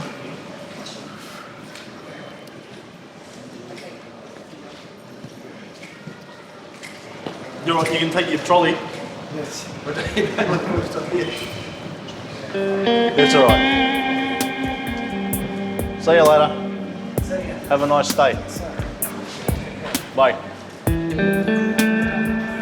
need a nice cold Australian beer. It's just one of those weird things that happen. It's just a strange guy. Texas. While Jeff has been cleared, things are not looking good for Mark, and they are still waiting for his Medicare report. Bottom line is, we have information from the Federal Police to say that the passport was fraudulently obtained. He's maintaining that it wasn't, that he obtained it through the use of his own driver's licence and birth certificate. And this is his first passport, isn't it? This is his first passport, never had one before. And all the identification that he has is post the passport. So this entire identity, I believe, has been manufactured on the basis of this passport as a starting point. I know. And he's got very poor language skills for an Australian educated person. I think that in the light of everything we've got, that we have no choice but to refuse him entry and say we can't be satisfied he complies with 166 because I cannot be satisfied he's this individual. No. The long-awaited fax has arrived. Will it change everything? The fax is not good news for Mark. His current Medicare card is the only card on record, and it was issued after his passport. Okay, Mr. Lau, or Mark, or whatever, we've reached a decision. The decision is that on the basis of the information that you have given me today, and on the basis of the information that we've received from other agencies, we are not satisfied that you are an Australian citizen, Mark Lau, born in Darwin in 1979. I believe that you are another person and are therefore formally refused immigration clearance to Australia. And that means I am going to detain you pursuant to Section 189 of the Migration Act. You will be held in immigration custody pending determination of your correct identity and visa status. Do you understand what I've just said? I understand. Okay, do you have any questions that you'd like to ask me at this point? At this point, I want to see my solicitor. Okay.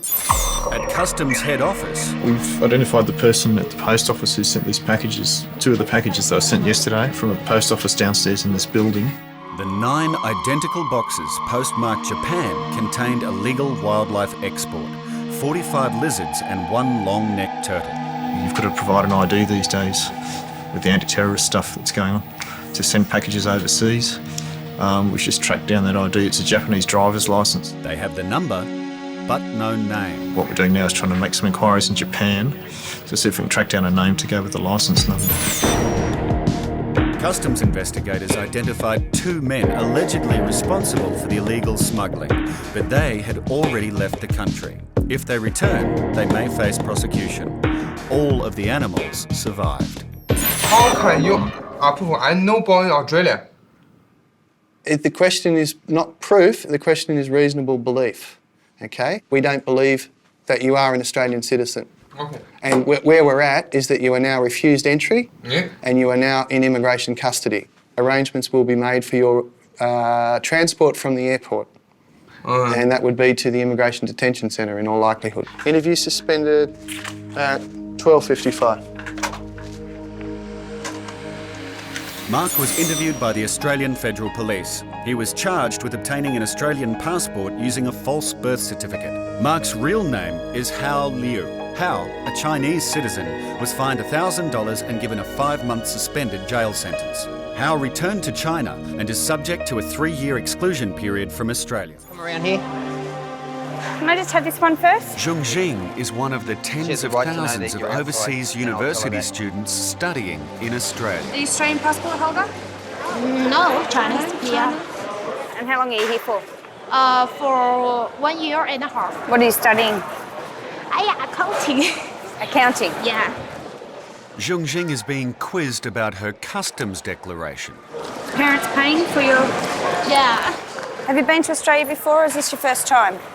No, the second time. Second time? Yes. That's the only cash that you have? How much do you have all up? 350. Yeah? Yeah. You have any more in your bags? Oh, no. No, that's it? Yeah. What about in here? Any No. more in there? How much have we got in here? It's just about impossible not to see these quarantine warnings when you get off a plane. But alarmingly, that doesn't stop thousands of people ignoring them. We have over 800,000 passengers arrive in Australian ports every month. Those passengers can carry through 6,500 undeclared seizures through Sydney Airport alone. Those seizures could bring in all sorts of exotic diseases like foot and mouth disease or fruit fly, which could devastate our economy. That's where these guys come in, with noses 100 times more sensitive than humans. Quarantine beagles are perfect for detecting food and plants hidden in bags. But not every beagle makes a good quarantine officer. This is Beagle Boot Camp. These handlers and their dogs have spent 2 months learning to find hidden food and plants. This time next week, they'll be on duty at Melbourne Airport, as long as they pass their final exams. They're nervous and they're tense, but, you know, it's no guts, no glory, I think. If we get through this, it's a very difficult course. If we get through it here, it'll be great. For the dogs, it's a game. Find the food and get a reward. But for one of the handlers, it's very serious. If Scott's dog Banjo fails, his own job's at risk.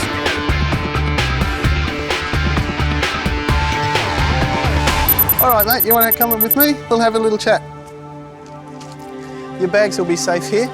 At Sydney Airport, Immigration Officer Peter has found himself with a wayward passenger. This gentleman actually turned up on the wrong side of the airport. His flight came down on one side and he turned up on the other. He got lost somewhere up in the halls and ended up coming down here when no passengers were expected, so he naturally drew attention to himself, and that's why we started looking. Just a quick chat. Have you been to Australia before? Yes. And this was on your Canadian passport? Yes, we did. Have you ever used your Romanian passport to travel to Australia? No, because with Romania I need visa. Right, okay. Can you tell me why you're here? Well, I come to arrange some boxing, and because I'm here That's to what you arrange do, huh? to arrange with Vlad. Vlad, and I forget his. Vlad is a manager of Costa too. You're a boxer too, huh? Yes. What division do you fight in? 80 kilos? Yeah, depends. One of the things that we're a little bit worried about is that your passport seems to have some damage to it. Mhm. And we're not sure at this stage what to make of that. We don't know what to think Mhm. about whether or not your passport has been damaged just through normal wear and tear, or whether or not somebody's perhaps deliberately played with it. Maybe somebody fooled with this passport, maybe, we think. Back at the customs barrier, How much? $10,000 US dollars. Now we have a problem. Zheng Jing has been caught with a stash of undeclared cash, way above the legal It's limit. got 10,000 American and over 9,000 Australian. Madam, you have to listen carefully to what I'm going to say. You do not have to say or do anything, but anything you do say or do may be used as evidence. Do you understand that? Yes. You read question number 5, madam. Do you carry the cash equal or more than 10,000 Australian dollars? Right. Yeah. 10,000 or equivalent to 10,000 Australian dollars. Equivalent Have you got any other cash? Have you got any more cash? any more cash? Yes. No. This time, Customs won't take no for an answer. Anyway? No. All right, well, I'm just going to go and make another couple of phone calls and then I'll come back and talk to you again. Marion, the Romanian boxer travelling on a suspicious Canadian passport, is remaining calm. But immigration officers have decided to bring in a document expert. I've just spoken to the document examiner. He's on his way. He's going to be about 30 minutes and he's going to come in and have a look at the passport. I spoke to him about the features on the page and we've actually thought that it's warranting him coming in from home to have a look at it. He did a couple of eye flicks. He's very dry-mouthed, he's sitting very tensely, very upright. He's very nervous. The rule is that you must declare anything over 10,000 Australian dollars or equivalent. She's claiming ignorance, but Zheng Jing has broken the law. No. 10,000 US? Yes. 10,000 US. 9,500. The Chinese student has brought in double the legal amount of undeclared cash. I just have some pocket money. Yeah, and what's that pocket money for? This one? No, what's this money for? What's this money for? This is money. Yes, what's that money for? I just carry this money. Yes, what's the money for? What do you use the money for? For my living, Okay, rightio. I'm going to make a phone call. going to my phone call. A phone call, to the Australian Federal Police. Okay. And I'll tell you what will happen after I made the phone call. Okay? Why didn't you declare the money? Clear the money. My parents gave me this. Unfortunately for Zheng Jing, the growing pile of hidden money has forced the hand of Customs. We believe that she's in excess of her currency and that we're detaining her for that reason and doing a baggage examination. I'm going to go back through this bag again, okay? Okay. Any in here? Nothing in here? You can see. Is there any problem? Is there a problem? Yeah, there is, because you didn't declare it. If you had declared it, there wouldn't have been a problem. You would have just filled out a form and you would have been on your way. Okay, madam, what's going to happen now is once we've done the pat-down or frisk search, the Federal Police will be talking to you about your currency. About my parents. Yeah, about your money. If she can't prove that all of this is hers, the police will seize it. They will carry my money. They will take her money. Take my money. I don't know what they'll do. I have really no idea of what the Australian Federal Police will do. Okay, won't be long. Okay, I will ring this person. Back in Sydney, Peter is going to check with a relative to see if Marion's story is true.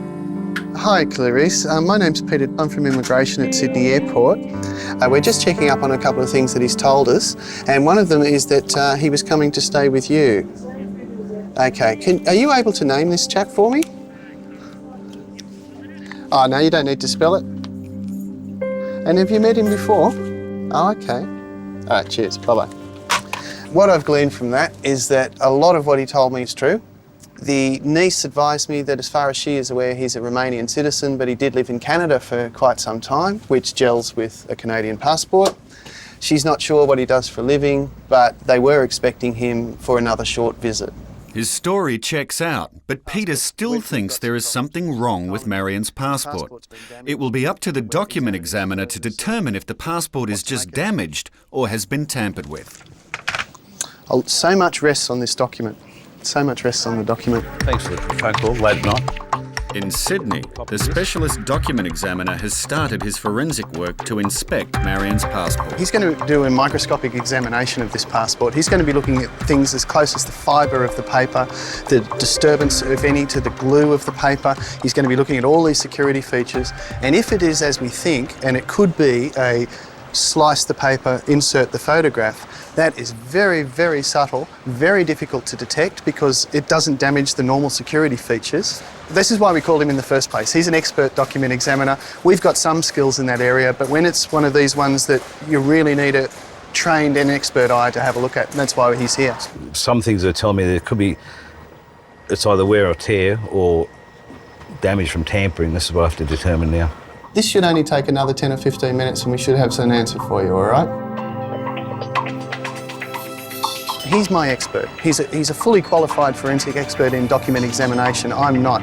So if he says it's a dud document or a fraudulent document, that's good enough for us, and we will proceed on that basis. Back at Beagle School, Senior Officer D is explaining how the test will work. Usual validation, 7 runs. 1 will be a blank run. If your dog alerts, you will say, put your hand up, say it's in here, and we'll either say correct or incorrect. Okay, this one.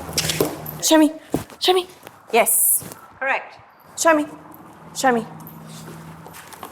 Incorrect. The dogs have been trained to detect fresh fruit and vegetables, meat, plant material, even birds and reptiles.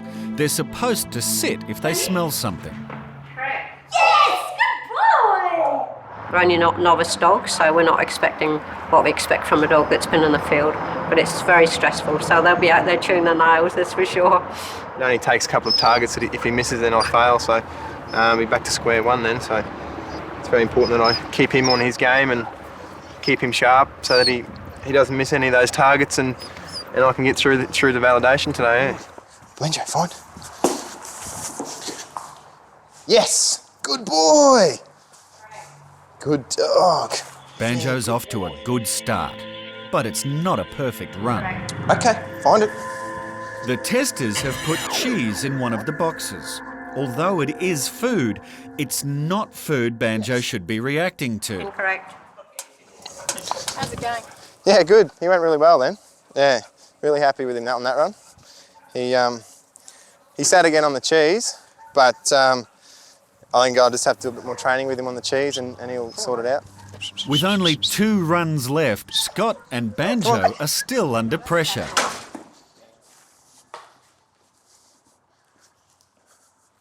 Yes, good boy.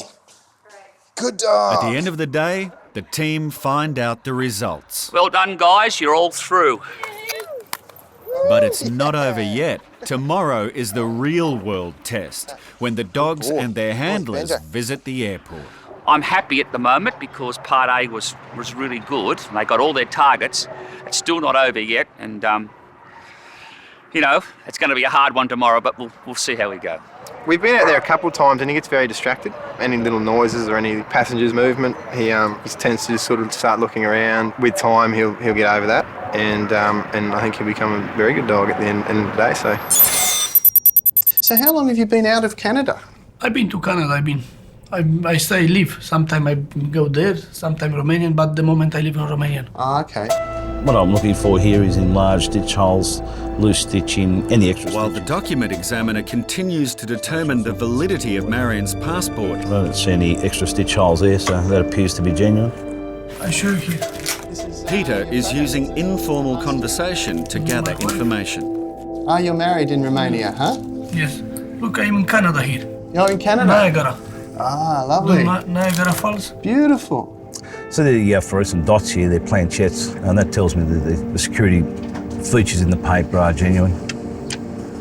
Yeah, I'm actually looking at the biographical data page. I can't find anything wrong with the passport, so now I'm looking for any irregularities, any tampering, especially with the biographical print, and also around the photograph and with the lamina.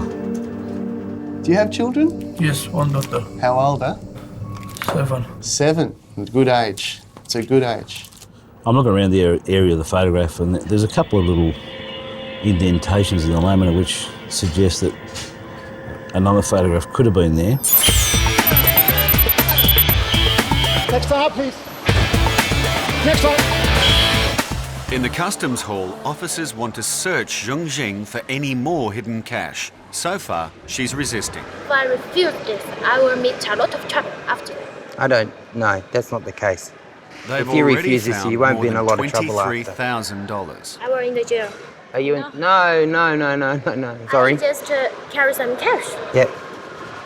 Why should do this? No drug, no anything else. Yeah, okay. We just want to make sure there's no cash or anything other that's on your body or in your pockets. Okay. Okay? You have the right to go to a private room. Because it's my misunderstanding about the items Yeah. under them. Yeah. It's my fault. Okay, what's going to happen is I'm going to have to get another female officer.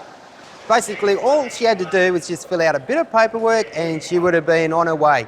However, now we've got this problem whereas she hasn't declared the money and now the AFP are interested in her. They'll take the money from her and she may be charged. Police seized a total of $23,951 in mixed currency. Zhongjing said the money was for university fees. It was her belief that she only had to declare Australian dollars. She was fined $1,000.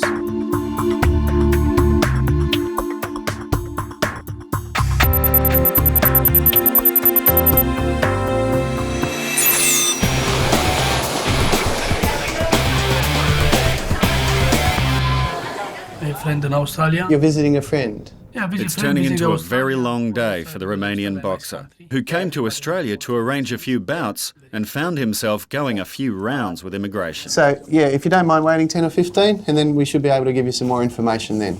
All right? There is some irregularities down the side here as well. Possibly could have been split. I have to do some more examinations on that part of it to see whether there's been split or tampered with, or there's just wear and tear. Is your wife Canadian too? Yes. So you're both Canadian. So your daughter would have both passports? Yes. Emma, what I've found is around the edge of the photograph, there is a second indentation in the lamina all the way around, which doesn't align with the photograph. And on the corresponding page behind the photograph, we can also see a second indentation along here, which doesn't align up with the photograph. There's damage around the photograph as well. The damage there is consistent with a passport that's been photo substituted. Yep. So they've come in at the side. They've come in from the side, don't they? Split the page and just put the photo straight in. So my opinion, it's been photo substituted. Great. In Sydney, immigration must decide what to do with the Romanian boxer. Hi, Petra. Right, Dave's completed his examination and it has been a photo substituted passport. So it's a really good pick. His passport has been tampered with and the evidence against him is strong. Well, very simply, what has happened is they've taken a piece of paper, say like any A4 sheet of paper, and actually cut it in half, but instead of cutting it in half this way, they've cut it in half along the length of the paper. So it's like surgery. They've with very fine instruments, actually separated the fibres of the paper, split it apart, taken out the photograph and put in another one, and then managed to put it all down without damaging too much of the lamina on the top. It's a really good job. And that's why I'm particularly pleased with the result we've got tonight. This passport's been in circulation since 2000. The other thing, the signature on the passenger card is... Doesn't match the... Well, they're trying to match it. It's like we're done with a real steady sort of slow movement. Yeah. All right, well, I'm going to go and have a chat with this chappie then, see what he's got to say for himself. Well, today, unlike yesterday, is a field validation. Yesterday was the scent validation in the training shed, and today's a field validation in the real world. So it's getting the dogs out and the handlers out and testing them in real conditions. It's D-Day for Banjo and the other dogs. If they fail this test, they fail the course. For Banjo, it'll mean retraining, but for Scott, it could mean finding a new job. I'll just go through just very quickly what I want each of you to think about. Speed of search can be a little bit quick sometimes, but I don't want you to go like a snail around the place either. So there's that little balance you've got to work on. Keep the balance. Yep. Okay. Good. Scott's worried the airport will be a far greater challenge to Banjo than the training shed. He gets very distracted here at the airport. He tends just to, if there's a noise in the background, he tends to just look over to see what the noise is. And also the safety is probably the biggest one. There's a lot of movement of trolleys, passengers, so it's very important that I keep his safety in mind as well. Steve is planting a bag full of pears, a target odour. We're just going to train some dogs, so it's a training bag. But can Banjo find it?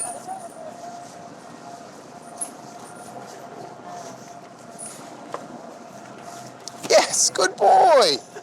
Good dog. Judges Doug and Dee are watching Scott and Banjo's every He's got his lead a little bit scrunched up in the hand there. I just asked to put them on the floor. Thank you. Good dog. Banjo, find it, mate. Good boy. Just get you pop all your handbags down on the floor for us. His voice could be a little bit stronger. Yeah, he's a big bloke. He should be able to protect himself a bit more. Yes, good dog. How you going, sir? Banjo's hit on biscuits, which the couple has declared. Okay, that's fine. No fruit or vegetables in there at all? Well, they've finished their run. I don't know what's happened yet. It's up to the validators. So we'll certainly know in a minute or two, I hope. And I hope it's a success. All 5 beagles passed yesterday's tests, but they won't be working on the front line unless they pass today as well. Like the 50 beagles already working at airports around Australia, these dogs must be the best of the best. And for handler Scott, this is where he finds out whether he still has a job. Good news, everyone has got through. I'm pretty proud. Yeah, he's a good little fella. Definitely a way off the shoulders. Yeah, really good. Marian from Romania says he has come to Australia to arrange some boxing. He's travelling on a Canadian passport, which a document examiner has been inspecting under a microscope. Now the gloves are off. Mr. Ngoi, please sit down. I think we have some matters we need to discuss. Okay? We've completed an examination of your passport. It's been subjected to scientific forensic analysis, and we have come to the conclusion that your passport has been photo substituted. In other words, you are not a Canadian citizen, and that passport was not originally issued to you. It's been your photo has replaced the original photo that was in it. Who said like this? Our document people. Scientific examination. What? A scientific examination was taken of your passport, and our experts have concluded that your passport has been photo substituted. What do you have to say about that? No. You deny that it's been photo substituted? No. Would you like us to talk to your consulate for you? To speak with? The Canadian consulate, to verify the details that you're telling us. It's better to go. If you don't leave it to go in Australia, go back. Because that would be the consequence of what we're talking about today. And what I propose to do is to cancel the tourist visa that you have, refuse you entry to Australia, and put you back on a plane. No problem. We will also have to make arrangements for a new travel document for you, because we cannot give you back that Canadian passport. Why don't give it away? Because we believe that that passport is a fraudulent passport, and under international law, we have to seize such documents. If you don't want me leave it to go in country, no problem, I'll go back. Yeah, well see, that makes me think that you knew your passport was a problem passport. I think you knew.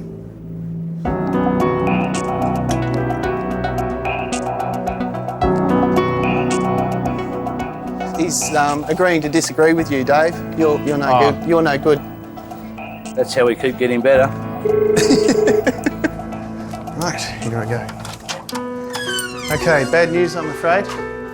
We can't get you on Malaysian tonight. People are sometimes turned around the same day and don't spend any time in a detention centre. That's not the case with Marian. You'll be going to a place in Sydney called Villawood, and that's where the immigration detention centre is. Okay? It's not a prison for criminals, it's a place for detaining immigrant problems. So, about 1 more hour, and then they'll come and get you. 1 hour. Okay. The fight's over, and it's a knockout.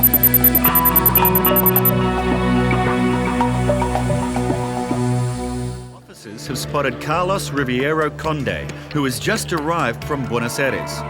He doesn't speak English, so Customs Officer Clorinda has been called in to translate. Antes que empiece a mirar la maleta, le tengo que hacer una pregunta.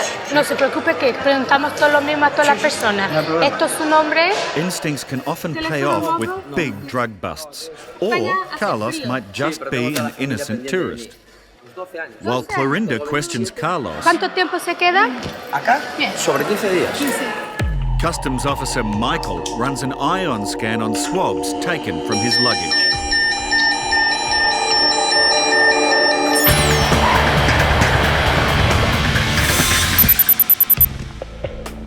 I understand you're here to work as a panel beater for 3 months in Australia. Correct. Okay, I need to talk to you about that and about the type of visa that you have, because there may be some problems. 18,000 Americans come to Australia to work every year, using a range of visas which allow them to work here temporarily. It's up to the traveller to ensure that they have the right visa. Are you employed at the moment as a panel beater in the United States? Yes, that is my normal profession. And are you currently employed? I'm self-employed, so at the moment I'm not working. I was coming here to work. How much money did you bring with you, Mr. Miller? About $1,000 US. And what sort of money did you think you were going to be making here? I really didn't know yet. I mean, just the opportunity to get out of the house and come see Australia and work at the same time sounded like a good idea at the time. It's an excellent idea if you can do it. The problem is, I don't think you got the right visa to do it. Carlos is remaining calm, and nothing seems to be fazing him while officers continue their search. That iron scan we just took off the guy's backpack. It's basically just come up for high cocaine readings. A positive reading doesn't automatically mean a person is smuggling drugs. Cocaine is extremely sticky, and even the slightest contact will leave a residue that could last for months. But that simple test does mean that Customs is now much more interested in Carlos and his luggage. Ken has finally fulfilled a dream to see Australia on a working holiday. He applied for his visa on the internet. Some people take advantage of the fact that they can get them over the internet and actually put incorrect information when they seek the visa. Other people simply don't understand the conditions and terms for what they're applying for.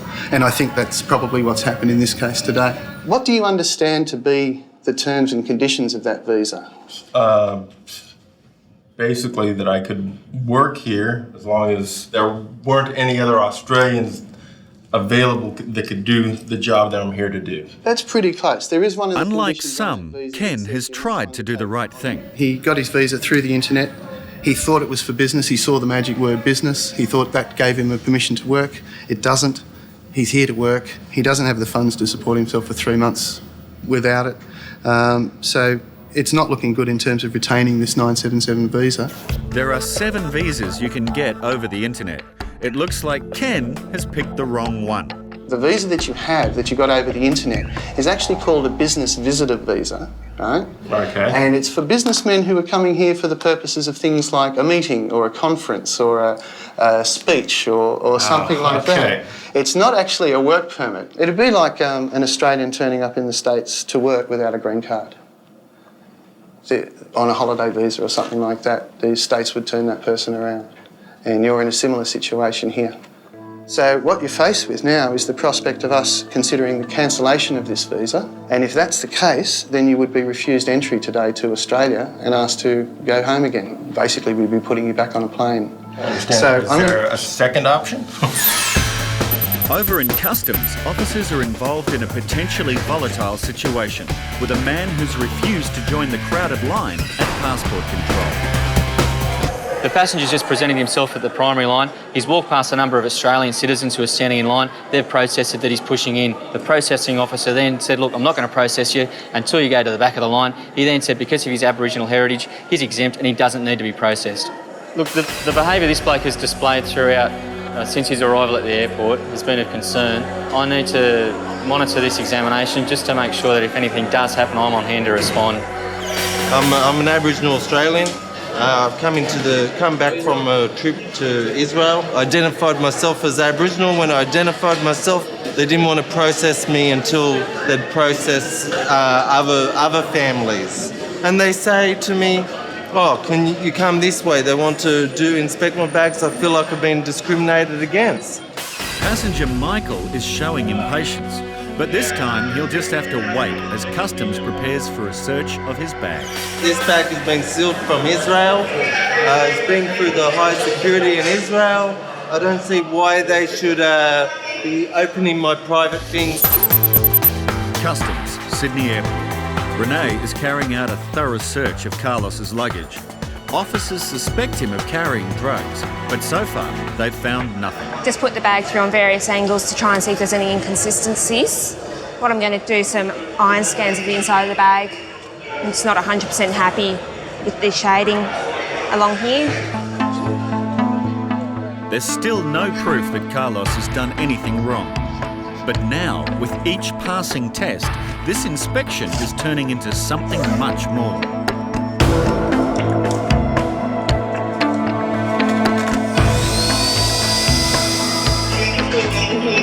Can you run that one for me? It's the inside of the red bag.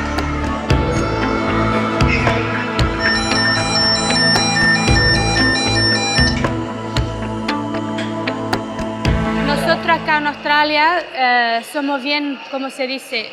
Rigurosos. Como el problema de droga entrando acá, problemas personas venir para quedarse y así. Nosotros tenemos que... I got positive iron scan readings for coke and cocaine again, but after drilling the bag, no powder did come out of the bag, so it makes it a bit hard for us to tell. Can you x-ray this? I'll get someone to x-ray. And he's had that glued on. That does make me think, because normally that should just pull off. I've taken the screws out and I should be able to just slide that handle off, but it's not coming off at all. Michael has just returned from Israel, where he's been studying Jewish law, and he seems acutely sensitive to protocol. This bag has been sealed from Israel. It's been through the high security in Israel. I don't see why they should be opening my private things without scanning it first. I'll scan it if you like. The result of the x-ray won't determine whether it's physically examined or not. Okay?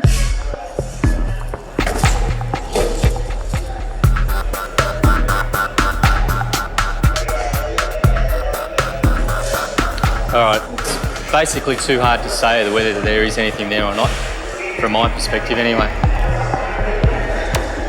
All right, sir, so I've x-rayed the bag, and as I said to you, I still wish to examine it. Okay? Right, is all this just clothing and things like that, sir? And documents. Plants, parts of plants, traditional medicines, including herbs, seeds, bulbs, straws, or nuts. Now, you took note of both of those questions, sir, and yet you've got nuts in the bag. Probably because I just didn't realise.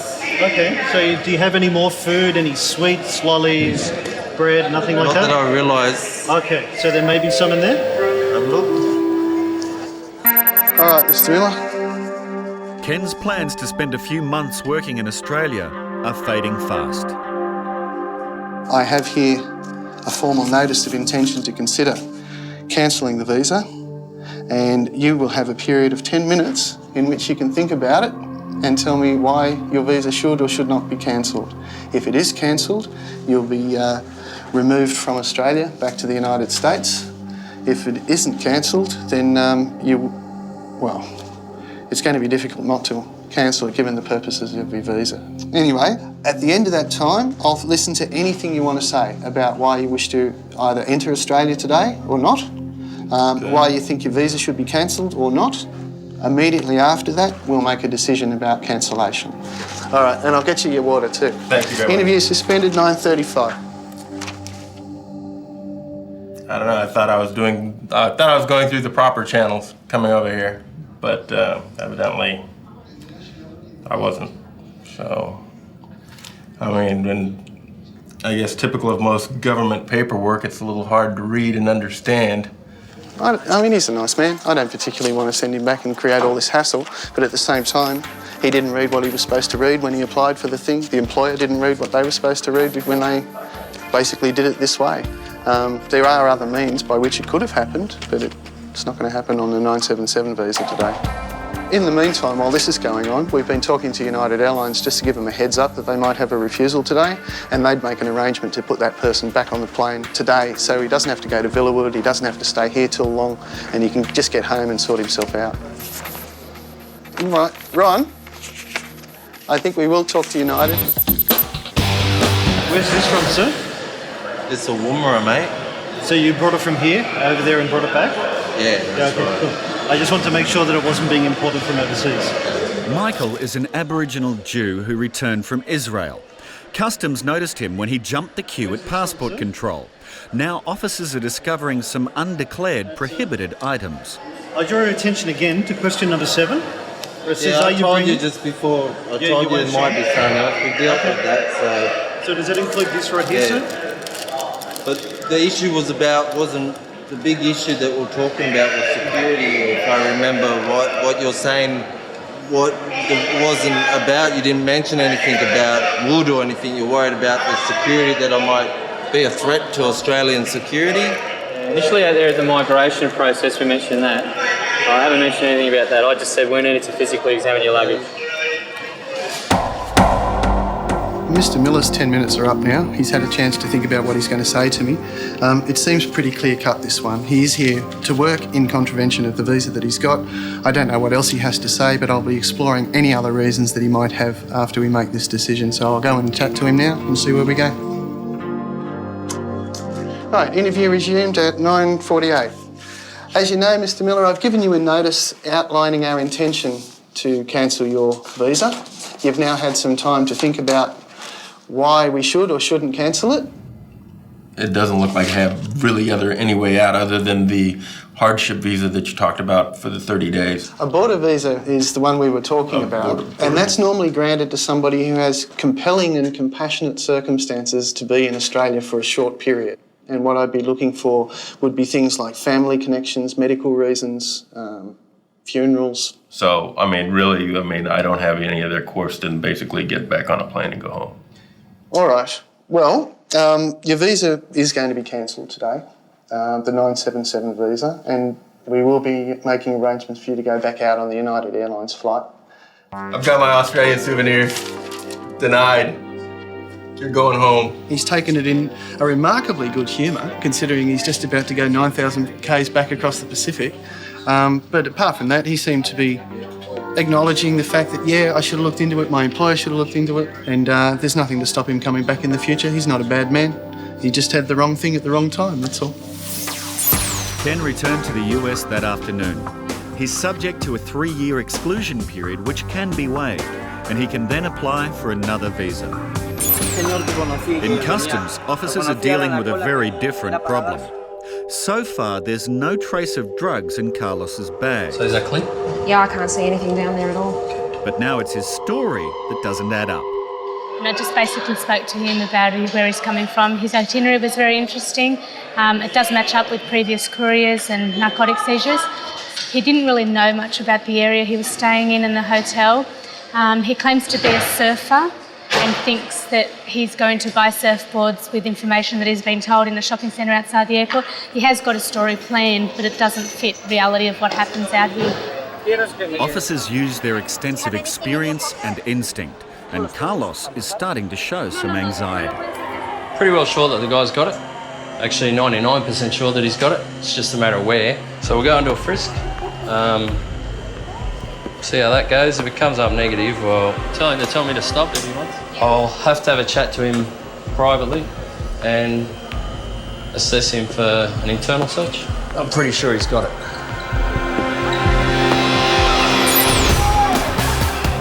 In another part of customs, officers have found some prohibited items in Michael's bags, and things are becoming a little heated. So just for the time being, can you put that down? Thank you. Thank you. How are we going this morning? Quarantine officer Paul has been brought in to examine the items found in Michael's bags. This is from Australia. He said this is from Australia as well.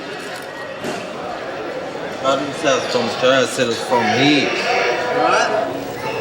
Right, mate. These ones are prohibited, yeah? You can't have these. That's prohibited. Why is this prohibited? Why is it prohibited? Right? Pot purées blanketly prohibited because this has got seeds in it. See those seeds? Yeah, but it's not just that. Oh, mate.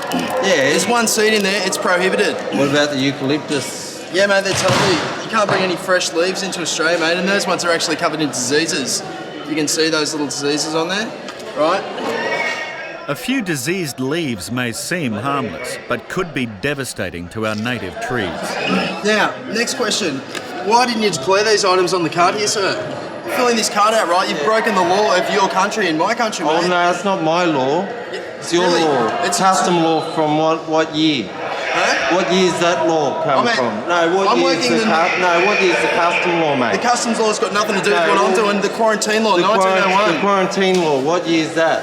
Huh? 1901. 1901, right? Yeah. What, and you should were have alive been. before 1901? What was wrong with the quarantine in Mate, look, 1788? I'm not gonna argue when about you it. bring in a disease that killed off was part of the big genocide of Aboriginal people was disease. No, Thank sir. you very much. Sir, I don't want to say another word till I get a lawyer. Okay, can I speak to you then? Sir? I've got nothing to say, sorry, I want a lawyer. I respect you've got nothing to say, but I'm going to say something to you. See it live, discrimination. Flight AR1183 arrived from Buenos Aires a few hours ago. All the other passengers on the flight have cleared customs and immigration. Carlos, though, isn't going anywhere. He's been cautioned and taken to an interview room. His story is so-so, it's not real crash hot, but iron scans have come up high for cocaine. I'm pretty well certain he has something, but basically I have to go and assess him for an internal. An internal is an ultrasound exam performed at a hospital. Carlos may still be carrying drugs inside his body. Before it gets to that, though, Carlos has one more chance to convince customs they've got the wrong man. Michael has been carrying leaves covered with disease. They could very well destroy our native trees. So I've got something to say to you, and that is, as an Aboriginal, you must respect that by bringing in these items, you're putting at risk the native flora and fauna of Australia. It's got nothing to do with legislation, it's the risks involved, okay? And that's why the laws are in place. So you've got to understand that a person with a legal background should be aware that when they're signing a legal document, it's very important. Now, you with a legal background should have read that document carefully I said it's a mistake. and understood it. I said I've accepted where I've made a mistake. Look, sorry to interrupt you. Look, can you just put that down and put it on your baggage over there? Yeah. Thank you. You obviously have no importance about quarantine law. It's really important, man. I'm protecting Australia. I was talking about the importance of protecting my people. We came into contact with him around the baggage carousel and referred him back to immigration. He finally agreed to have his passport processed and be processed through immigration. Before Michael was cleared to leave, he was informed of the quarantine risk of the goods he failed to declare. Had enough of it. Want to get home. The issue with the pot puree, and that's not really serious. Lots of people bring pot puree in every day, and yeah, I can understand how people don't declare that, but the fresh food items and obviously diseased leaves, I can't understand how he didn't declare that. It's beyond me. It'll be interesting to see what our scientists say about these ones, because if they're some disease we don't have in Australia, they'll be in seriously big trouble.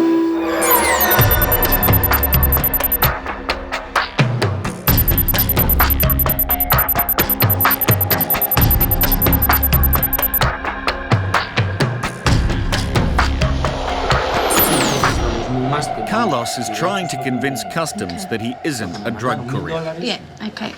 His travel plans were to go from Lima to Cusco and Machu Picchu, and then to Buenos Aires. If he had enough money, he was then going to organise to come to Sydney as it was to surf, as it was his dream as a child. Where are you going to surf? ¿Dónde que usted va a hacer de surf?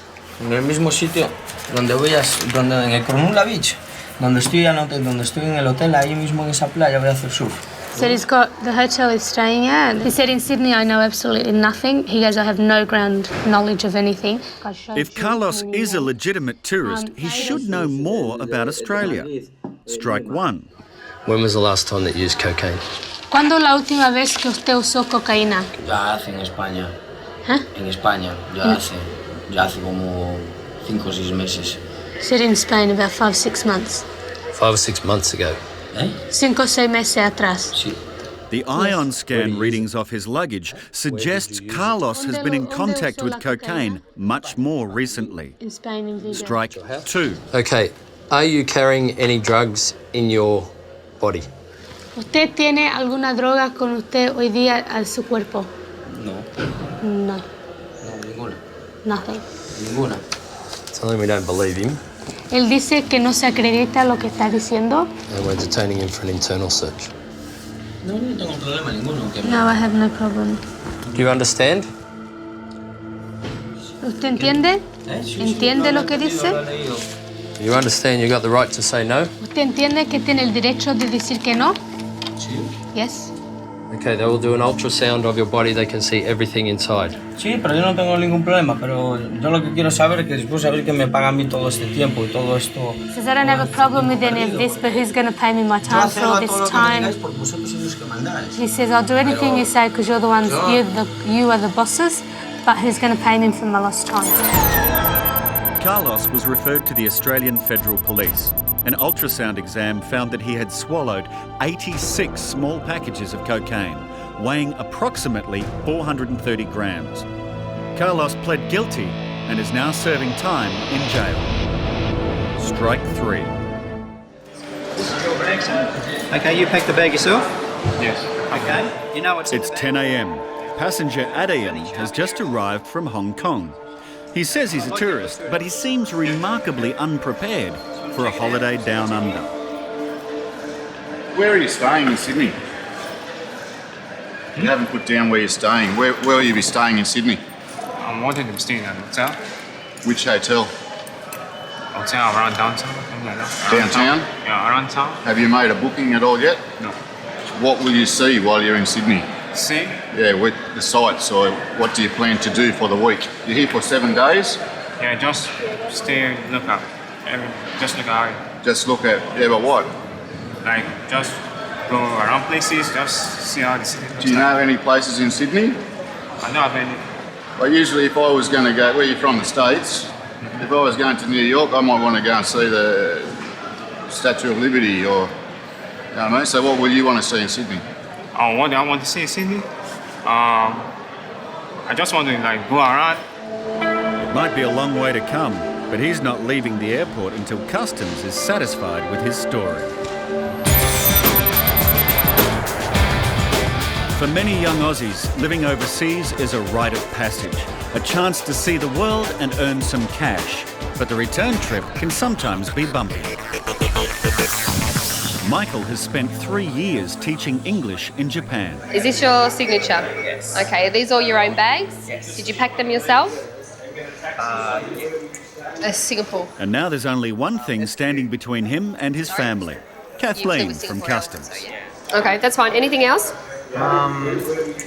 Oh, yeah, I didn't notice this. Sorry, I've got lots of yen in my pocket. Is that okay? How much? Like a bit over 3 million. Michael didn't declare his cash on his entry card.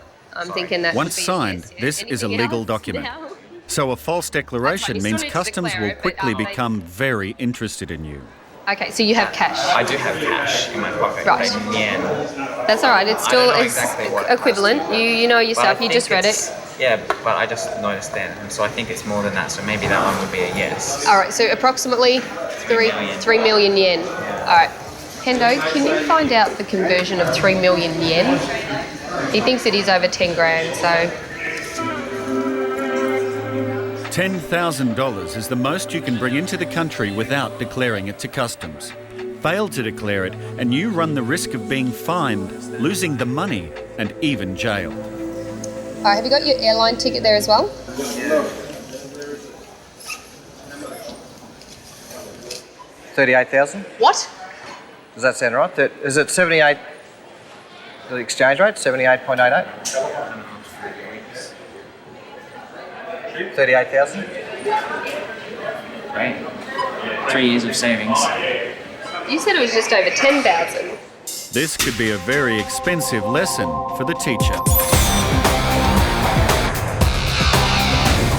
Customs officers aren't satisfied that Adayan is a bona fide tourist. They want to check him out further. You can take this bag and just x-ray it. Okay, what we're worried about is just this side here. It seems to be a bit heavier than the other side. Okay, it might just be because of the wheels, but just have a good close look at that.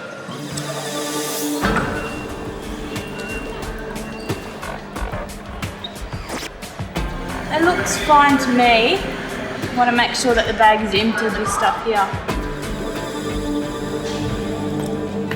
Read it, okay? And just to make sure that you understand it. The bag checks out, but Customs Officer Rob is still not satisfied. When did you plan to come to Australia? Like, when did you buy your ticket? I bought my ticket this month. This morning? This month. This month. How much was it? I bought a multiple trips, so I don't know. Multiple trip. You're not sure how much? I'm not sure how much for Australia. It's a multiple trip. How much in US dollars? Yeah, how much all up? You know, like 1,400. 1,400. 1,400. So how'd you pay for it? With cash or credit card? No, or? with card.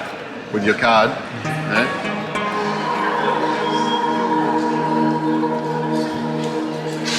What we're going to do, we're a bit worried that you might have something on your body. Okay, so what we want to do is to give you a pat down, okay, a frisk.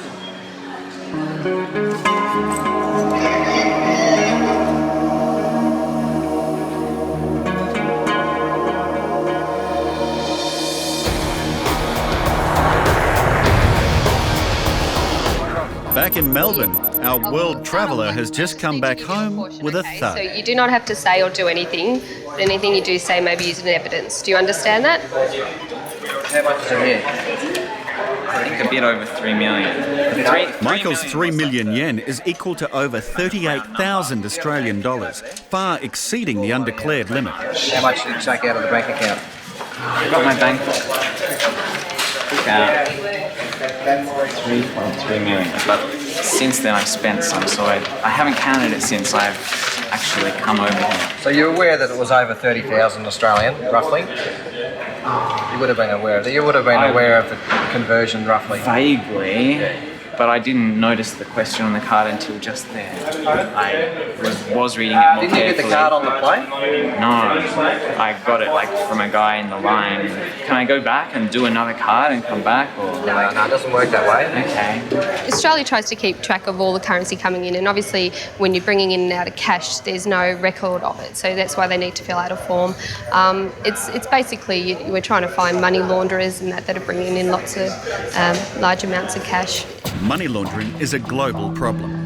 Moving undeclared cash between countries can help organised crime and terror groups conceal the true source of their income. The person in the line next to me said, "Oh, it's all just like bad things. Just do no," and that's probably where I made my mistake.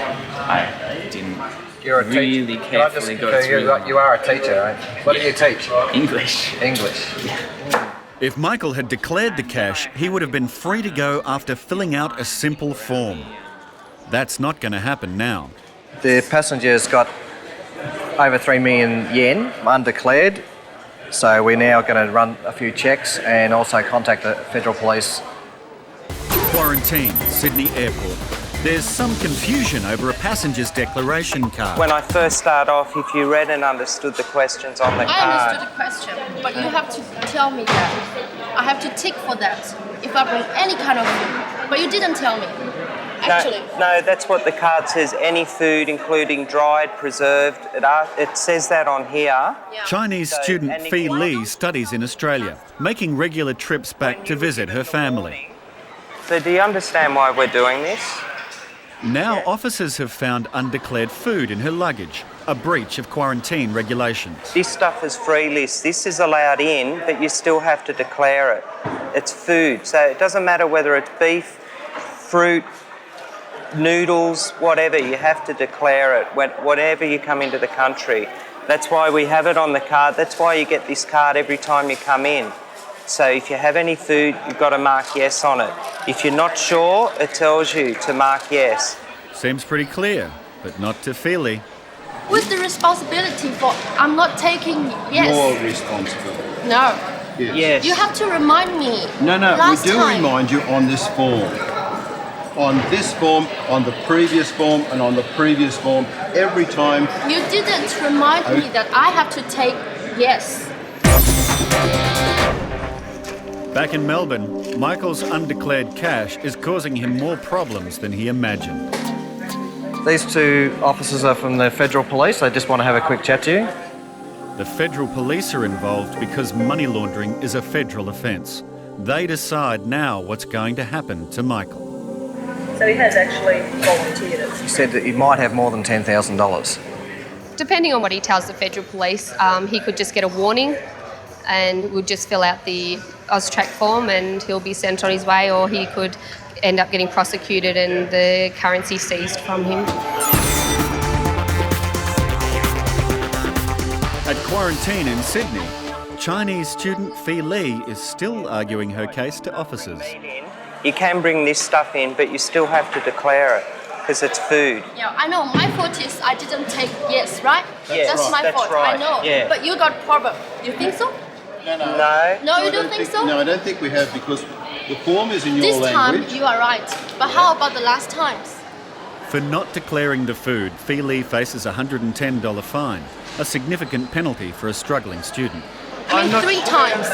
I always tick no. You didn't say anything for that. You always tick no. Yep. And you brought food in with Yep. you before. Yeah. And I always pass the X-ray.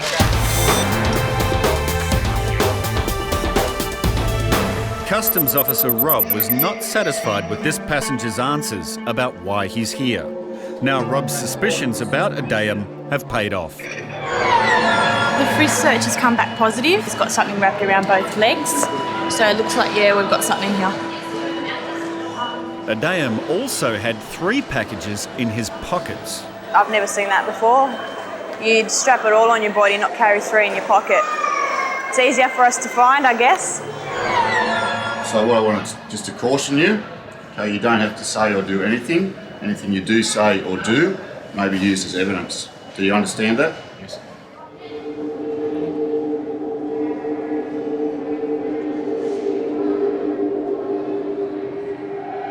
I just made a cut in that. Okay, and those pellets have got white powder in them. All right. So do you know what the white powder is?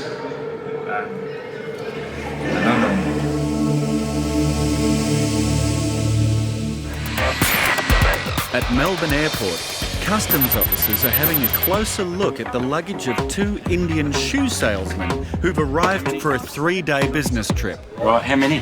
Mrs. 150 something. 150, 170. 150 shoes. That's a lot of footwear. The officer is concerned that the men haven't organised a carnet for import and export clearance.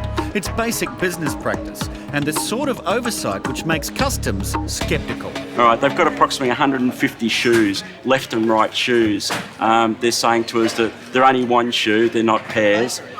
What we're basically saying to them is we understand that, but there could be another suitcase coming in via another passenger. We're not saying that's what's happening, but it could happen. It could come through another port, maybe Sydney, Brisbane or somewhere else.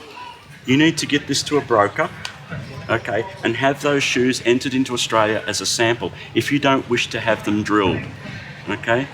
Otherwise, we will need to drill them. The salesmen are faced with a tough choice. Immediately find a broker or drill a hole in every shoe. Meanwhile, in another part of customs, Michael has returned from teaching English in Japan, but he failed to properly read his passenger card and didn't declare cash well over the $10,000 limit. The federal police then became involved. The federal police have spoken to the passenger and they're going to give him a warning and just fill out a cash form and he'll be okay to go. It could have gone either way. Basically, because I was unable to finish the form correctly and I made a mistake, and I said that I didn't make any mistakes, they had the option to take me to court and confiscate my money. It would have been a very serious matter. In this situation, I didn't have to go through that. But it was close. It would be bad saving all that money and saying bye-bye to it so quickly for little result, but now I've got some spending money. Chinese student Fei Li has returned to Australia with a lot of undeclared food. We've got a passenger who's declared nothing on a card, opened up a bag and there's a lot of food in there. Quarantine records all warnings given to passengers. And she's on the computer. She had a verbal warning given to her in 2002. And that's basically all we need. Last time when we took meat off you, and we took some meat off you last time? You see my passport. How many times I came in Australia? Quite a few times. Yeah. About 4 times? Yeah. You've been in and out of Australia, right? Yeah. Okay. And last time they took some meat off you? Yeah, Yes? that's first time. Yeah. The first time. That's right. And they gave you a written warning at that time. Yeah. At that point in time, they could have actually given you a $220 fine then. Right? Yeah. So again, it says, do you have any food? Yeah, I know. So every time that you come in and out of this country, you must declare your food. It's now up to Stephen and Dennis to decide whether to fine this student. She's already been warned, so is a repeat offender, and it's not looking good for her. The two Indian shoe salesmen must now decide. Immediately find a broker to properly import their samples of shoes, or take each shoe and destroy them one by one. Okay, we'll do that. They've gone for the drilling option. A hole in each shoe will ensure that the men are unable to sell the shoes, which, if paired, could be worth thousands of dollars. I don't want you to get injured if it breaks, all right? Hang on.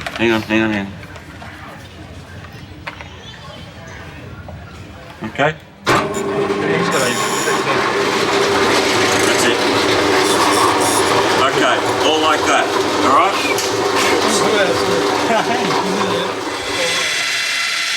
It's their property still. I'm not going to, I don't think the Australian government or customs want to deface somebody else's property. We're requesting that they do it. It's their sample they want to bring in, so yeah, basically that's why we do it.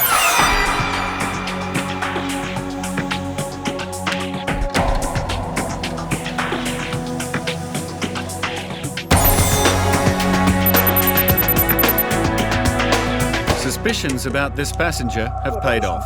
Customs officers have discovered he's carrying heroin. What we're going to want to do now is I want to get you undressed, take your clothes off and have a look at and see what you've got around your body. At the moment, I'll ask you again, I'll give you a chance, okay? Can you tell me what it is? You mean what's the same? Yeah. I don't. What I think it is, I think that it's heroin. Okay? You don't know? So you still don't want to tell me what it is? No, I don't know what it is. Okay. Customs have caught Adayam red-handed. He's just got 3 pellets in his pockets. During the frisk search, we've also found around his calves, there appears to be a body pack. We don't know what it is yet, but we've just done the line scan, so we'll wait and see. And he hasn't told us what it is yet, but there's obviously something there.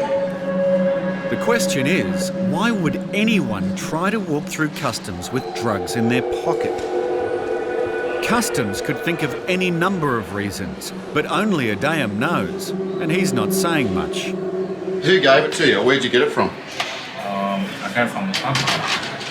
Yeah, where in Hong Kong? Who gave it to you? I don't know the guy. I don't know his name. What, so someone just gave you pellets of white powder and something around your leg and you don't know who he was? I don't think you're telling me the truth. Yes, I'm telling the truth. I don't know. You're not telling me the truth. I'm giving you a chance that you tell me the truth. So the person, I don't know the name of the person. I don't know. Well, where was it? Or where did you meet him? I didn't meet him. I was just like, You have a think about it. I'm going to ask you a couple more questions in a minute. Right, you're in some pretty serious trouble already. You have a think about if you're going to tell me the truth the next time I ask you a question, all right? Yes. This time you have not declared your food items. No, Feely's been hit with a $110 fine. This could be the only way to make her understand the importance of Australia's quarantine law. So if we don't charge you this time, next time you won't do it again. Yeah, next time I will take yes. Yes? I will remember. Right. But I'm just asking you why you didn't tell me for the second time.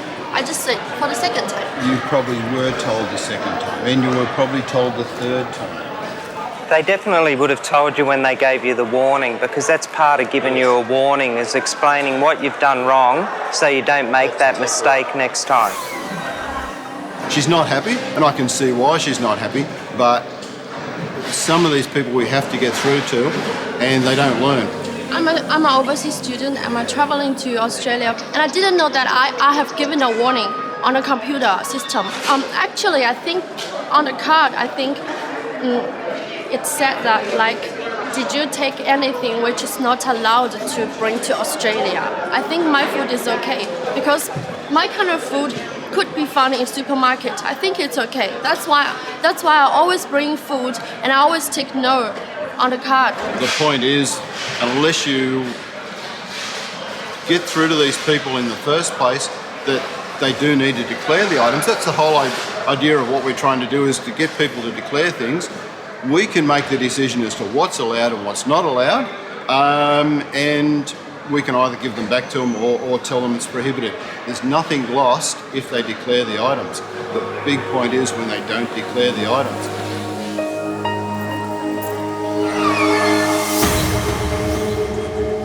At the start of the examination, he was okay, he was pretty cool. Towards when the pellets were located in his pocket, he started to get a little bit more nervous, and he became a bit more rigid in his movements and his stance.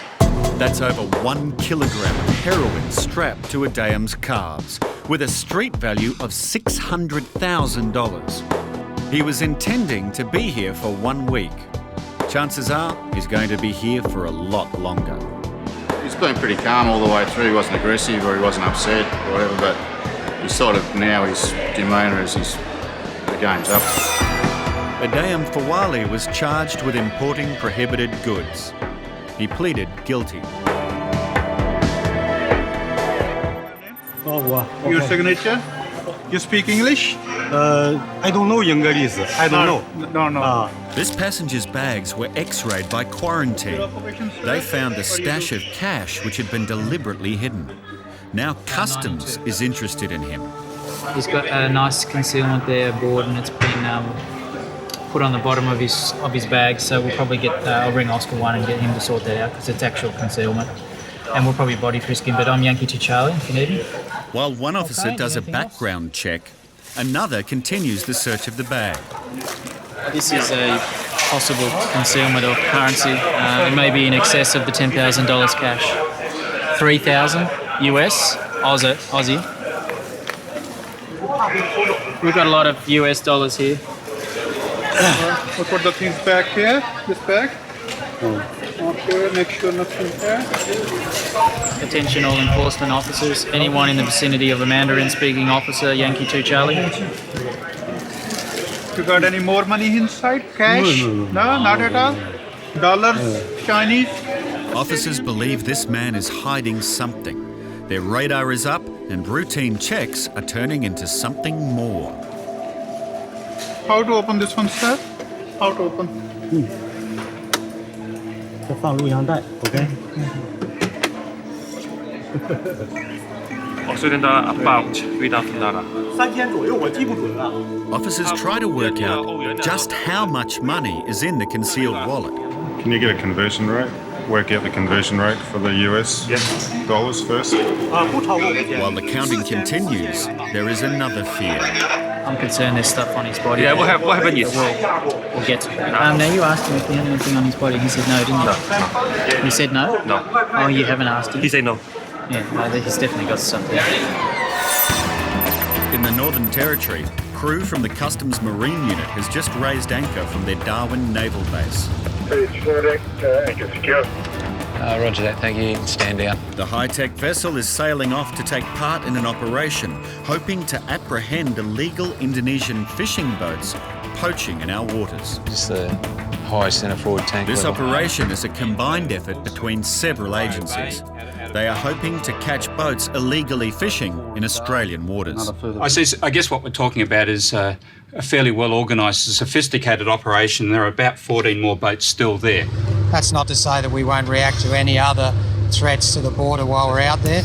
On this occasion, we're actually operating closely with the Navy vessels that also operate out of Darwin, and we're targeting specifically illegal fishing. With reports of larger than usual numbers of boats out there, they are ready for anything. What I want to do is, do you want to take a photo of this? Passenger Lee has arrived in the country with cash hidden in his bags. In the very bottom of it, underneath, there was a wallet, and as you can see, it's all taped up. So we're concerned that it might be over the $10,000 limit of cash that you can bring into Australia. The amount of undeclared cash allowed into the country is $10,000. Officers think Mr. Lee might be hiding more. We're also concerned that there may be a concealment on his body. He was asked by a Chinese-speaking officer if he had anything on his body, and there's quite significant bulges in his jacket. Information has come back that they are dealing with a Chinese national who's an ex-policeman.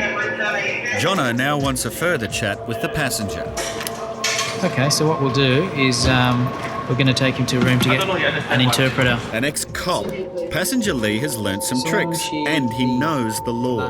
Mr. Lee is now refusing a frisk search. So he's refused. He's refused that. He's refused external. Well, then I've said that it's going to be upgraded. When a passenger refuses a frisk search, customs officers consult a justice of the peace who acts as a mediator.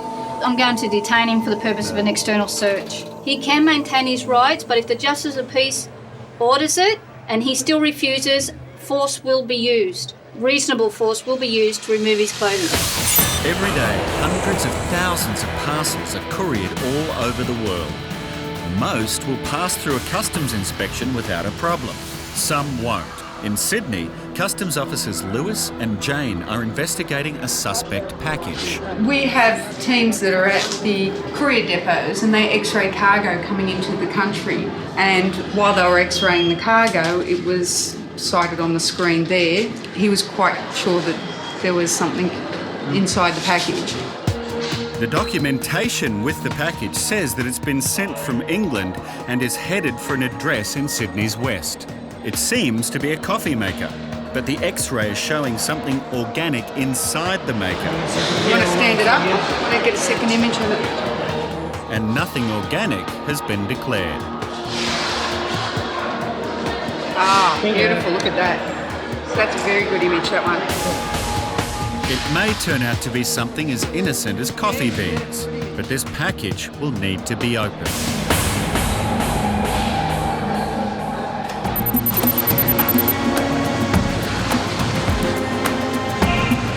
About 250 nautical miles out of Darwin, the Morning Watch on Corio Bay have spotted a small vessel on their radar. You've got pen ready there.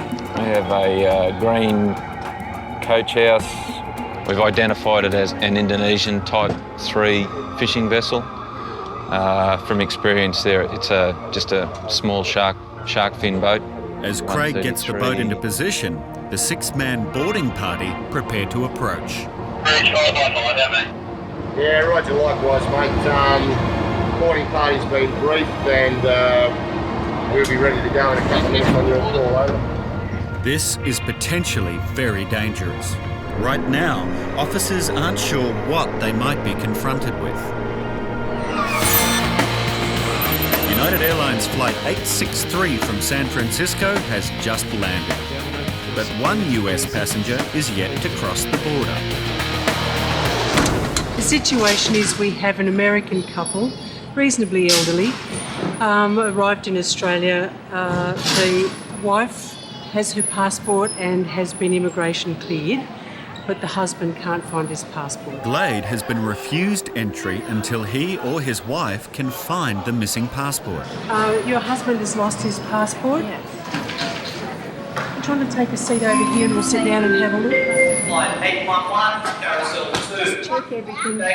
He's looked through all his bags and all the cabin luggage that you've had, and he can't find it anywhere. Now that's definitely yours. This is where I keep my passports. Okay. I've contacted the airline staff and they're going to have a look on the plane. It's a legal requirement that you have a passport in order to be able to come through, because you have to be able to present satisfactory evidence of identity. He's unable to do that at the moment, so we have to be a little bit constructive about what we're going to do with this guy, or he's going to have to go all the way back to the States today. So I've got to ring the consul, see if they can confirm who he is. Passenger Glade also has a new concern about his financial security. They can use that to try to get into my bank accounts, I guess. And without his passport, Glade could be turned back. His only hope of entry is for the United States consul to confirm his identity.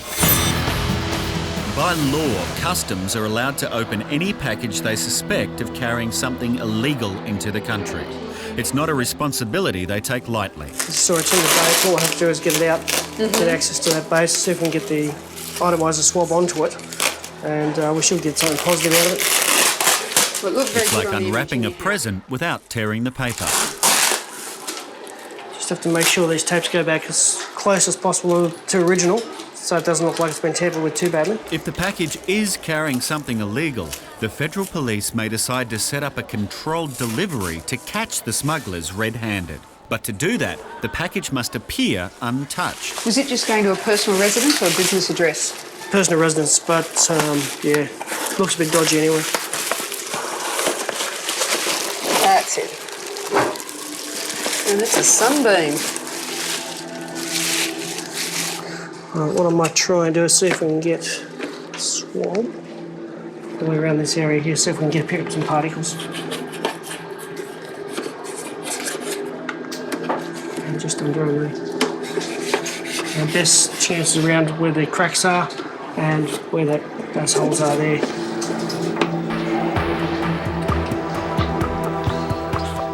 Alrighty, just going to run this through and see if it has picked up any traces of narcotics.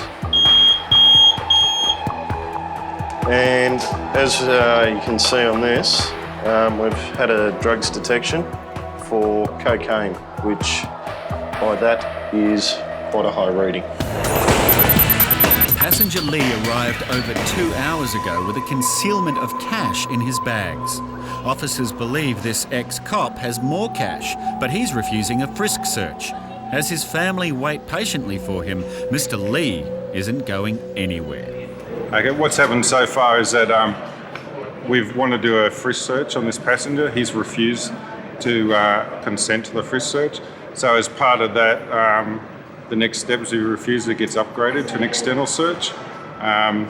He has not agreed to an external search, so we get an independent witness in, which is Justice.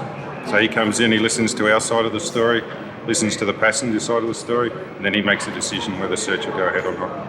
We've taken Mr. Lai down to a baggage barrier where he's been examined, bag examination by customs 100%. During that examination, an amount of currency was located in one of his bags. The currency appeared to be concealed within one of those bags. Nerves are frayed and it's tiring for all involved. The passenger has now been at the airport for 5 hours and customs officers have been on shift for nearly 13. Neither party is willing to relent. Okay, Mr. Zhao, I have in the room a passenger by the name of Songshi Lee. Can you just explain to him that we're going to start recording and everything that's said in this room from here on end is going to be on video and audio?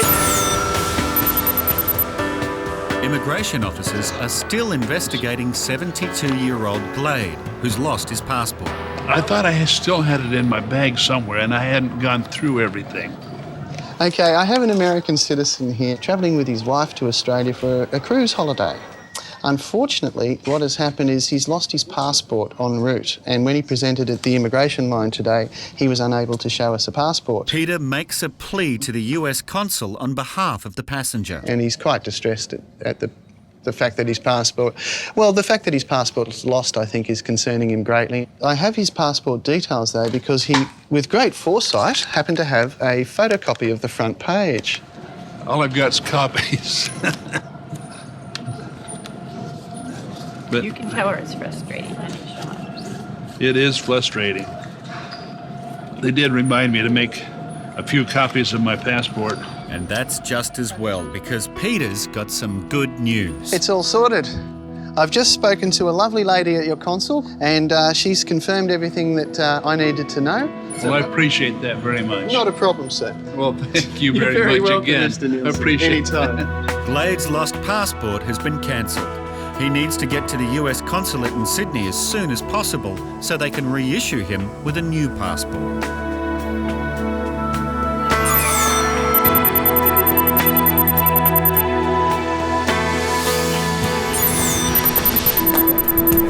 Architect Bridge. In the process Meanwhile, on the waters north of Darwin, under the watchful eye of Skipper Craig and Superintendent Keith, the Courier Bay boarding crew climb onto the Indonesian fishing boat. They are in the process of conducting the investigative boarding. They'll be looking for evidence of fishing that's actually occurring right now, or recent evidence that fishing has occurred. It's basic seafaring, and they seem to know just where they were headed. All the crew are from the same island in Indonesia. They didn't have any documentation or anything like that, or any sophisticated navigation equipment. They just had a compass. They've already said they were after sharks. That's why they were here. On board, fisheries officers have found out the boat was after highly valuable shark fin, and so far they have pulled up 3 lines with small sharks attached to them. They all came up without bait on them, and probably about half a dozen sharks altogether. We just cut them off and released the ones that were alive, and the ones that were dead we just thrown back in the water. 250 nautical miles out to sea, and with bad weather ahead, Keith and Craig grapple with the best way to deal with the situation. That's about all I got for you, mate. We'll sit and wait and to hear from you. Roger, ready to copy that? Boarding party 50 go. We have had contact from our shore-based mock. Decision is that we are to apprehend the vessel and tow it to Gove. Over. Yeah, roger, no problems. Once we've finished hauling. The 6-man Indonesian crew is brought on board the Courier Bay. We're just doing a security check, checking for anything that may be used as a weapon. Any knives, razors, any sharp objects, things like that. For health and safety reasons, the men will stay here on the outer deck under 24-hour watch. We keep them outside. They're not allowed inside the vessel, so we keep a quarantine area for the crew. Hopefully avoid any contracting any diseases. The seas are 2 metres and rising. Bad weather is ahead and drastic action is needed. Customs vessel Courier Bay is towing the Indonesian fishing boat to Gove. The line is dragging and officers have found the rickety vessel is filling up with water. We can't put people back on it because it's too dangerous. It's not safe. We can't put him back on it or his crew. And if no one pumps, the boat's going to sink. Basically, what's happened is we've been approved to destroy the vessel. We're going out there now. We're going to lay some charges on it. We want to get out of there before it goes up, obviously, and minimising any environmental damage. Officers have doused the doomed boat with diesel and have thrown 2 incendiary flares on board, while the Indonesian fishermen look on in resignation. The captain himself's a bit worried because the owner will not be very happy with the situation, but there's nothing that they can do about it, so they've basically resigned to the fact that now they're going to be taken back to Australia and will be dealt with by the courts there. So, but generally they're really well behaved and they've accepted their fate. Back in Sydney, this coffee maker is either worth $50 or 2,000 times that much. See this bulge there? Yep. It's not even actually flat. So just need to get the screwdrivers and get the bottom off. Thanks.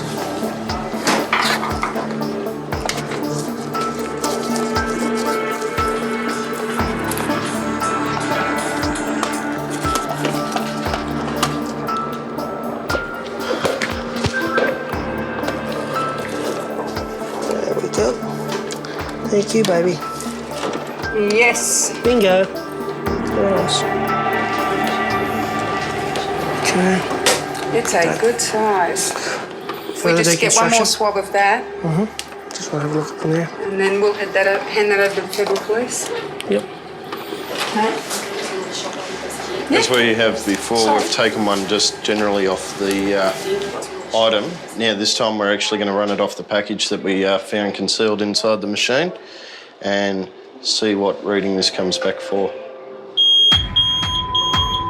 And this time yet again, we've had another drugs detected reading for another very high reading of cocaine. It's a good find for customs. Weighing in at just over 200 grams, this small package of cocaine could be worth as much as $100,000 on the street.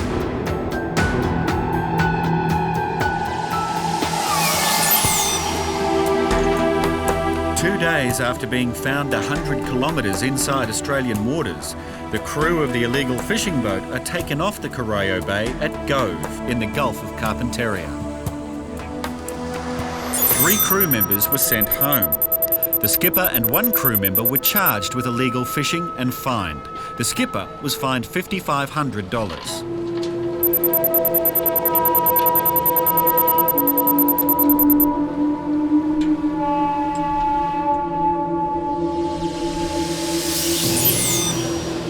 Meanwhile, in customs, after a concealment of $7,000 was found in his bags, officers want to do a body search of this passenger, but he still won't allow it. Personal opinion is it's a bit unusual, in fact, for the time period. If he has got nothing, he could have been out of the airport 5.5 hours ago. The passenger's still refusing the search, to comply with the search, so now the Justice is going to make a decision on whether he orders the search or not. Unfortunately for this stubborn passenger, his time is up because the Justice of the Peace has decided that Customs has the right to search him. Mr. Lee has used all his legal rights up at this stage. He's been here for over 6 hours now. He's exhausted all his options, so he's pretty much run out. We've done as much as we can for him, so now the search is going to happen. Has he got anything on his person? 我携带2万现金。 I have got 20,000 cash on me. I must now caution Mr. Lee that he does not have to say or do anything, but anything he does say or do may be used in evidence. As his family has been waiting for many hours, they will be told the grim news. He's got 20 grand on him. Yeah. Right, so he's going to be referred to the AFP. Right, yep. So you can tell him that, tell them that he is here, but he's with us and we're still investigating. Basically, if Mr. Lee had declared the currency on his way in to Australia, to Customs, he would have been out of the airport now 7 hours ago. It was really a battle of wills today. It was this gentleman trying to use the system and stop owning up to the fact that he had some currency not declared and concealed on his body. So his battle was to use the system as far as he could, and ours was to follow the procedures right to the end, and he took us to our limits and we took him to his. There was a total of $7,000 in Mr. Lee's concealed wallet and a further $30,000 in his underwear. Mr. Lee pleaded guilty to failing to declare currency over $10,000. He was fined $2,000 and made to forfeit all the cash. This passenger just arrived in Sydney on a flight from Hong Kong. He claims to be a tourist, here for a week to see the sights. But according to a tip-off received by Customs, he might actually be trying to smuggle drugs into Australia. At the barrier, a frisk confirms Customs suspicions. Watch the reaction of the Customs officer performing the frisk. He's felt something around the waist. This questioning will continue in a private room.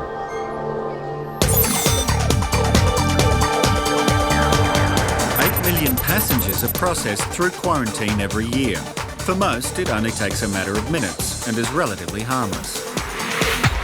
When we ask you what you have, you must tell us everything that you have. If you have dry fruit, you must tell us that you have dry fruit. Okay? All right. Have you taken any food off the plane, sir? Have you taken any food off the plane? No. Food can mean a lot of things. Quarantine officers define food as anything that goes in your mouth. Stone fruits are prohibited and are not allowed into Australia. They are high quarantine risk. I take the food, I bought the food in, she can check everything, but last time I bought this, pickle the food, she said fine, but this time she said no. So she said no, she can take it away. She also put some bad record for me. For this passenger, the process is a little daunting. He declared most, but not all, his food, and is now concerned that his record will be blemished. She said that you not take everything. So confused me. Food is many things, okay? Okay. But you can't make one bad record in here. Just this one. She said, can't. Last time I bought it in, this time I can't. Nothing with last time, okay? That is by rule. I take the food. No. Food is 1,000 things. Okay, you need to listen, okay? Yeah. If you talk every time, you need to listen too, okay? Yeah. If you're talking, and talking, Yeah. you need to listen too. I listen to. No. Okay. Hang on. I absolutely Let me listen talk. to her. Meanwhile, over in customs, there's more than just the incoming passengers to keep an eye on. Mail and parcels flooding into the country are also checked. And a small courier package has just caught their attention. Take it on straight to the X-ray. Run it through and have a look. It's a package coming from Hong Kong. The description of the goods is document. It was detected out at one of the depots at first and they X-rayed it. There was an anomaly in the image. So deciding it needed further investigation, the package was brought back here so we could have a second look at it. Customs call these packages HVLVs, an acronym that stands for high volume, low value. Usually the only things in these envelopes are documents. Well, we've got documents, but in the middle here there's, can't really tell what that is. We're going to have a closer look at that. It's got a very dark blue-black image in there. Yeah, something a little bit denser than documents. Well, high volume, low value consignments, we do a 100% check on those. There might only be small things, but you can do things like credit cards, money, small narcotic detections are found in them. Prohibited imports, often things that are far from being a document. Well, we can see it's definitely documents, so we'll take it into the deconstruction room and have a further look. I'm a true person. I'm telling you everything. Back in quarantine, this passenger thinks that he who yells loudest is telling the truth. When she asks you that which bag is the food or what sort of food you got, you said biscuit only. Yeah. Okay. No, I didn't say only. I didn't say only. I said I got a biscuits and the food. That's And it. food. Yeah. He told her that he only had biscuits. Okay, this is the item. Okay, it's not allowed in. That's it. If only that was it. Why are you hiding something? No. If I want to hiding something, I won't take food. No, you take the food, that's all right. Your That's food, good. you are allowed to check everything. Yeah, you're all right, okay? But she said, make my bad record. The next time you bought it in, you get a fine. Yeah, next time you need to tell everything that I got everything here. I won't get in trouble next 10 times already. I'll never get in trouble. There still seems to be a little bit of confusion. The officer is trying to explain the process and the passenger is still refusing to listen. Why she use the words? no trouble. There is Warning no trouble. words for what? Okay, there is no trouble. If you tell something, she said that we'll make check a bad record in here already. No, there is nothing record here. She put it in the record.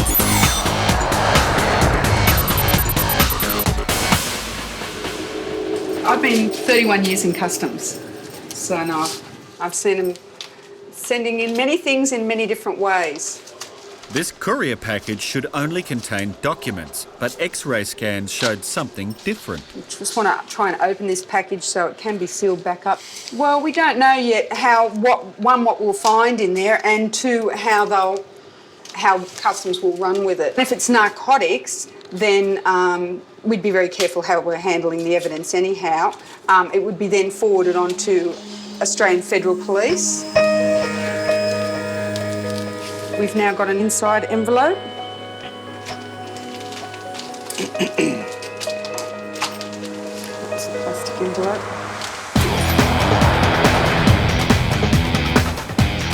The quarantine X-ray at Sydney Airport. It shows a detailed picture of everything in a passenger's luggage, and you'd be amazed at what's in some people's bags. What we have is what looks like some double-sided swords. So we're going to get customs down. We're going to have a look at them and get customs down. And then the colour of it shows that they're a heavy metal or a heavier metal. Going to get some expert advice.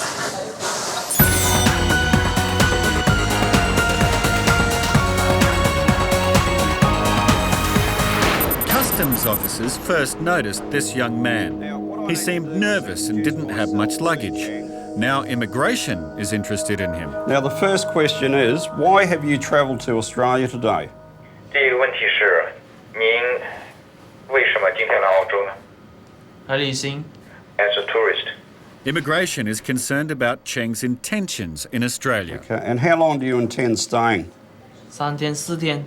3 or 4 days. It's a long distance to travel for such a short time. Ross from Immigration now has to work out if Cheng's actually a tourist or here for other reasons. I note in the back of your passport, Cheng, you have a note to contact the hotel. Yes. Okay, are you aware of the costs associated with staying in that particular hotel? 不知道。知道还是不知道？不知道。I don't. Okay. That particular hotel is quite an expensive hotel to stay in. How much money do you have with you? 1500左右。 Approximately 1,500. During your stay in Australia, what do you intend doing? 去走走。 I will be walking around. Okay, do you have any confirmed plans of where you'll be walking around? 没有。 No. He's not able to give me any firm or convincing information at all. Basically, the guy's got absolutely no idea why he's here. He's made absolutely no preparation for his journey at all. Now, during the period between 2001 and now, had you had a job? 都在做工啊。 I was working. Okay, whereabouts were you working, Cheng? 您在什么地方工作呢？ Malaysia. Okay, do you currently have an employment? 现在没有。 No. Not now. The immigration supervisor has been informed about Cheng and is now working on the case. If somebody who's been unemployed all of a sudden get this money to get to Australia, there's no way. I mean, he's gonna go back for 4 days for holiday. So they have other motives anyway. And it's now up to immigration to find out what those motives are. Meanwhile, over in quarantine, one passenger faces losing these swords. While it's not necessarily illegal to bring weapons like these into the country, you must declare them for inspection. Okay, how many of these are you carrying? I've got 2 this size and a table sword about this big and a box and foam. Yeah. Okay, I'm just going to have to call customs in regards to these, okay? Just basically because they'd be classed as a weapon, I believe. So yeah, just wanting to make sure that customs sees it and is they okay with it. Under the Customs Act, dangerous weapons can be seized at the border. Buy 3, you get 1 free. And you hang them on the wall. And one of them is a table sword, Eilat, in Israel. Yeah, souvenir. Yeah, they're replicas. My sister brought some back and she didn't get me one, so I thought I'd get my own. Yeah. They're okay? The swords may look deadly, but as they're obviously for ornamental use, Customs is happy to allow them into the country. The passengers are free to go.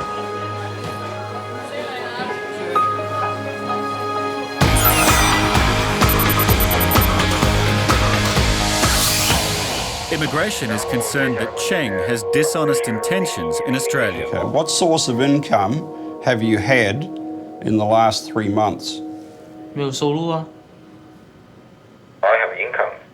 Okay, how was that income derived? 父母。 From parents. With no job to go back to in Malaysia, Ross suspects Cheng may be in Australia to work illegally. During your stay in Australia, is it your intention to look for a job here? 没有。 No. What I'd like to do is to present a case of cancellation to you for the following reasons. On 2 occasions he's provided misleading information to me in relation to his employment status and also the reasons behind him being funded and the arrangements for his travel to Australia. The information that I've been trying to extract from him is not forthcoming. We'll just go ahead and do the cancellation and see what he says to that. The question remains, though, where does an unemployed young Malaysian man get the funds to fly to Australia? The answer may lie in his bag. A passenger has been tracked by customs and frisked. They suspect he's carrying drugs and he's now being questioned. When they did a frisk on him before, the officer felt something around his waist. Can you ask him what it is? Yeah, about a week ago. He said he's got a pack. He's got an injury on his back, and this is just trying to fix him up. Just ask him why he's sweating so much. 喂，做咩猛咁流汗啊？你好熱啊？好熱啊 He said it's because it's hot here. All right, if you've got something else there, it's not a back brace, you should tell us. Okay, No. tell us now, because what we're gonna do is to get you to take your clothes off, and we're gonna have a look anyway. So if there's something there, okay, let us know now. Is there anything there? It's not a back brace, is it? I want to do right things. I'm In Australian. quarantine, this passenger is still not too happy about officers pointing out that he's brought prohibited food into the country. I want to do right person. Okay. Okay? Thanks, yeah. Doing a good thing. Okay. I never get in trouble in the police or something. Why she put some record No. here? If we are taking something, we need to keep a record, okay? We need to write it down, okay? Of course you make a bad record in here. Look carefully at this person, because last time not tell her everything. Yeah. It's not a court hearing. We haven't put a bad mark against his name. He has declared his food, which is great. He's done the right thing. He's asked what kind of food he has. He's just said he's got biscuits. But luckily enough, we've x-rayed it and we found that he has stone fruits, which are not allowed in. When seeds are imported, they can transmit diseases which could decimate Australia's $270 million stone fruit industry. Look at me like an enemy. No, okay? not enemy. I want to do right things. You our customer, okay? I'm do right things. Yeah. I take my food. You can check whatever you like. You can tell me these things you can't bother in. I'm saying okay. You are a customer, okay? That's bad record in here means I'm not the right person again. Damage my personality forever. This time I bought these things in. Last 5 times I also bought this. This is my flavor. Next time say no. I don't know exactly that. You should list the book. Well, it's not exactly a book, but perhaps he should have taken a look at one of Quarantine's pamphlets, which inform on what is and isn't allowed into the country. Put the record in here. Listening. Put the record in here. She said next time you might get a large fine because you are not right. She not treated very professional, no fairly to normal person. Okay? Thank you. I wasn't going to give him a fine. I just wanted him to understand our role here is to try and educate passengers coming into Australia. I think he was just had a bad day. And over at immigration, a document has been found in Cheng's bag. It might solve the question of why he's here. It's an instruction on how to get here, there and everywhere. A pamphlet that tells Malaysians where and how to get work in Australia. Someone's gone to some effort to get Cheng out here and to tell him what to do. Like from Changi Airport to Sydney Airport, and how to get to Shepparton. Shepparton, he's going to be fruit picking. Yeah, exactly. Cheng's trip to Australia is over before it began. Immigration officers are satisfied that he's not a genuine visitor and that he was intending to work here illegally. On the back of one of the pages here is a clear indication of how to get from Sydney Airport to, as it states here, Shepparton. It looks like they're trying to get people down there individually because any group movement might attract attention.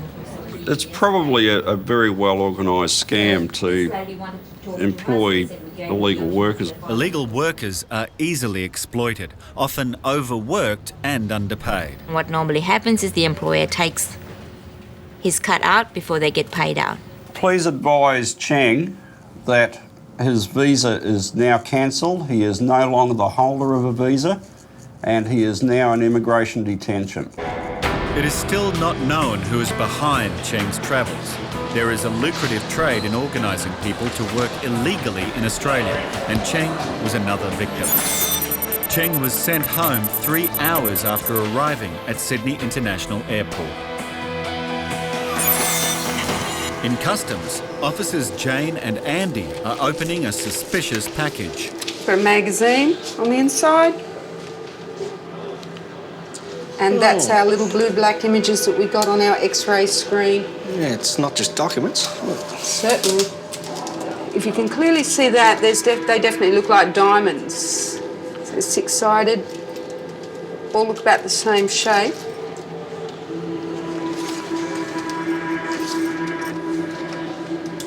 They'll have to be valued, and then this consignment will be passed on to one of our compliance assurance teams. The consignee will be notified that their packages come under customs notice through an X-ray, and goods inside were noticed that weren't documents, and they'll be asked to please explain, and then customs will take action from depending on what the reply is. If these stones are diamonds, the unpaid GST could be worth tens of thousands of dollars. In Sydney, there's been an interesting development in the case of the smuggled stones. Customs has contacted the owner and the supplier of the goods, and they've sent us a letter of explanation. They've also sent an invoice stating that the goods are cubic zirconias with a value of $3. However, Customs has hired a gemologist just to make sure, and he'll determine whether they're diamonds or cubic zirconias.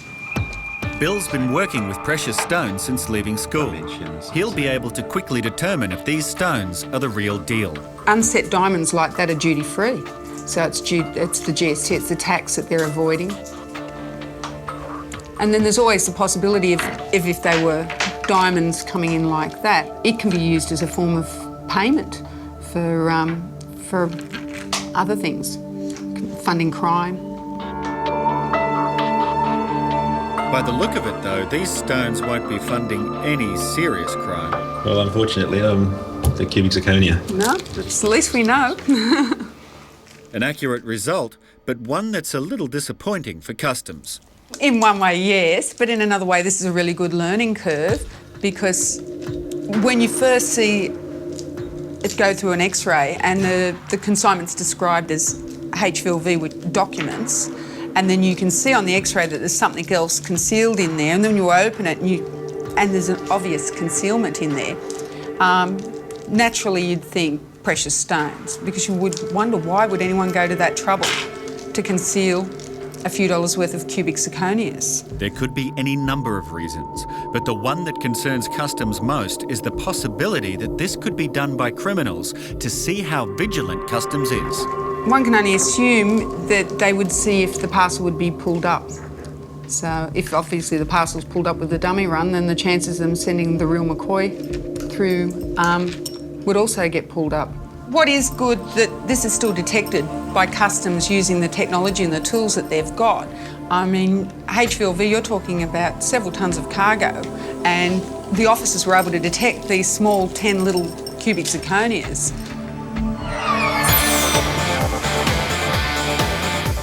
This passenger arrived from Hong Kong. After a tip-off received by Customs, he was frisked. Now in the interview room, this drug courier has been stopped in his tracks. There's a package of Glad wrap wrapped around his waist, and inside that Glad wrap is a black package, a plastic bag. Appears to be probably 2 or 3 kilos in weight.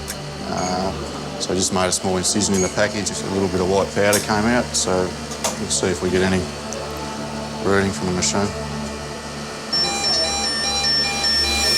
The 501 grams of pure heroin around his waist had a street value of over $300,000. The passenger was charged with importing a prohibited item. He pleaded guilty and is yet to be sentenced. Under questioning, he admitted to police that he would have been paid $40,000 if the shipment had gone through.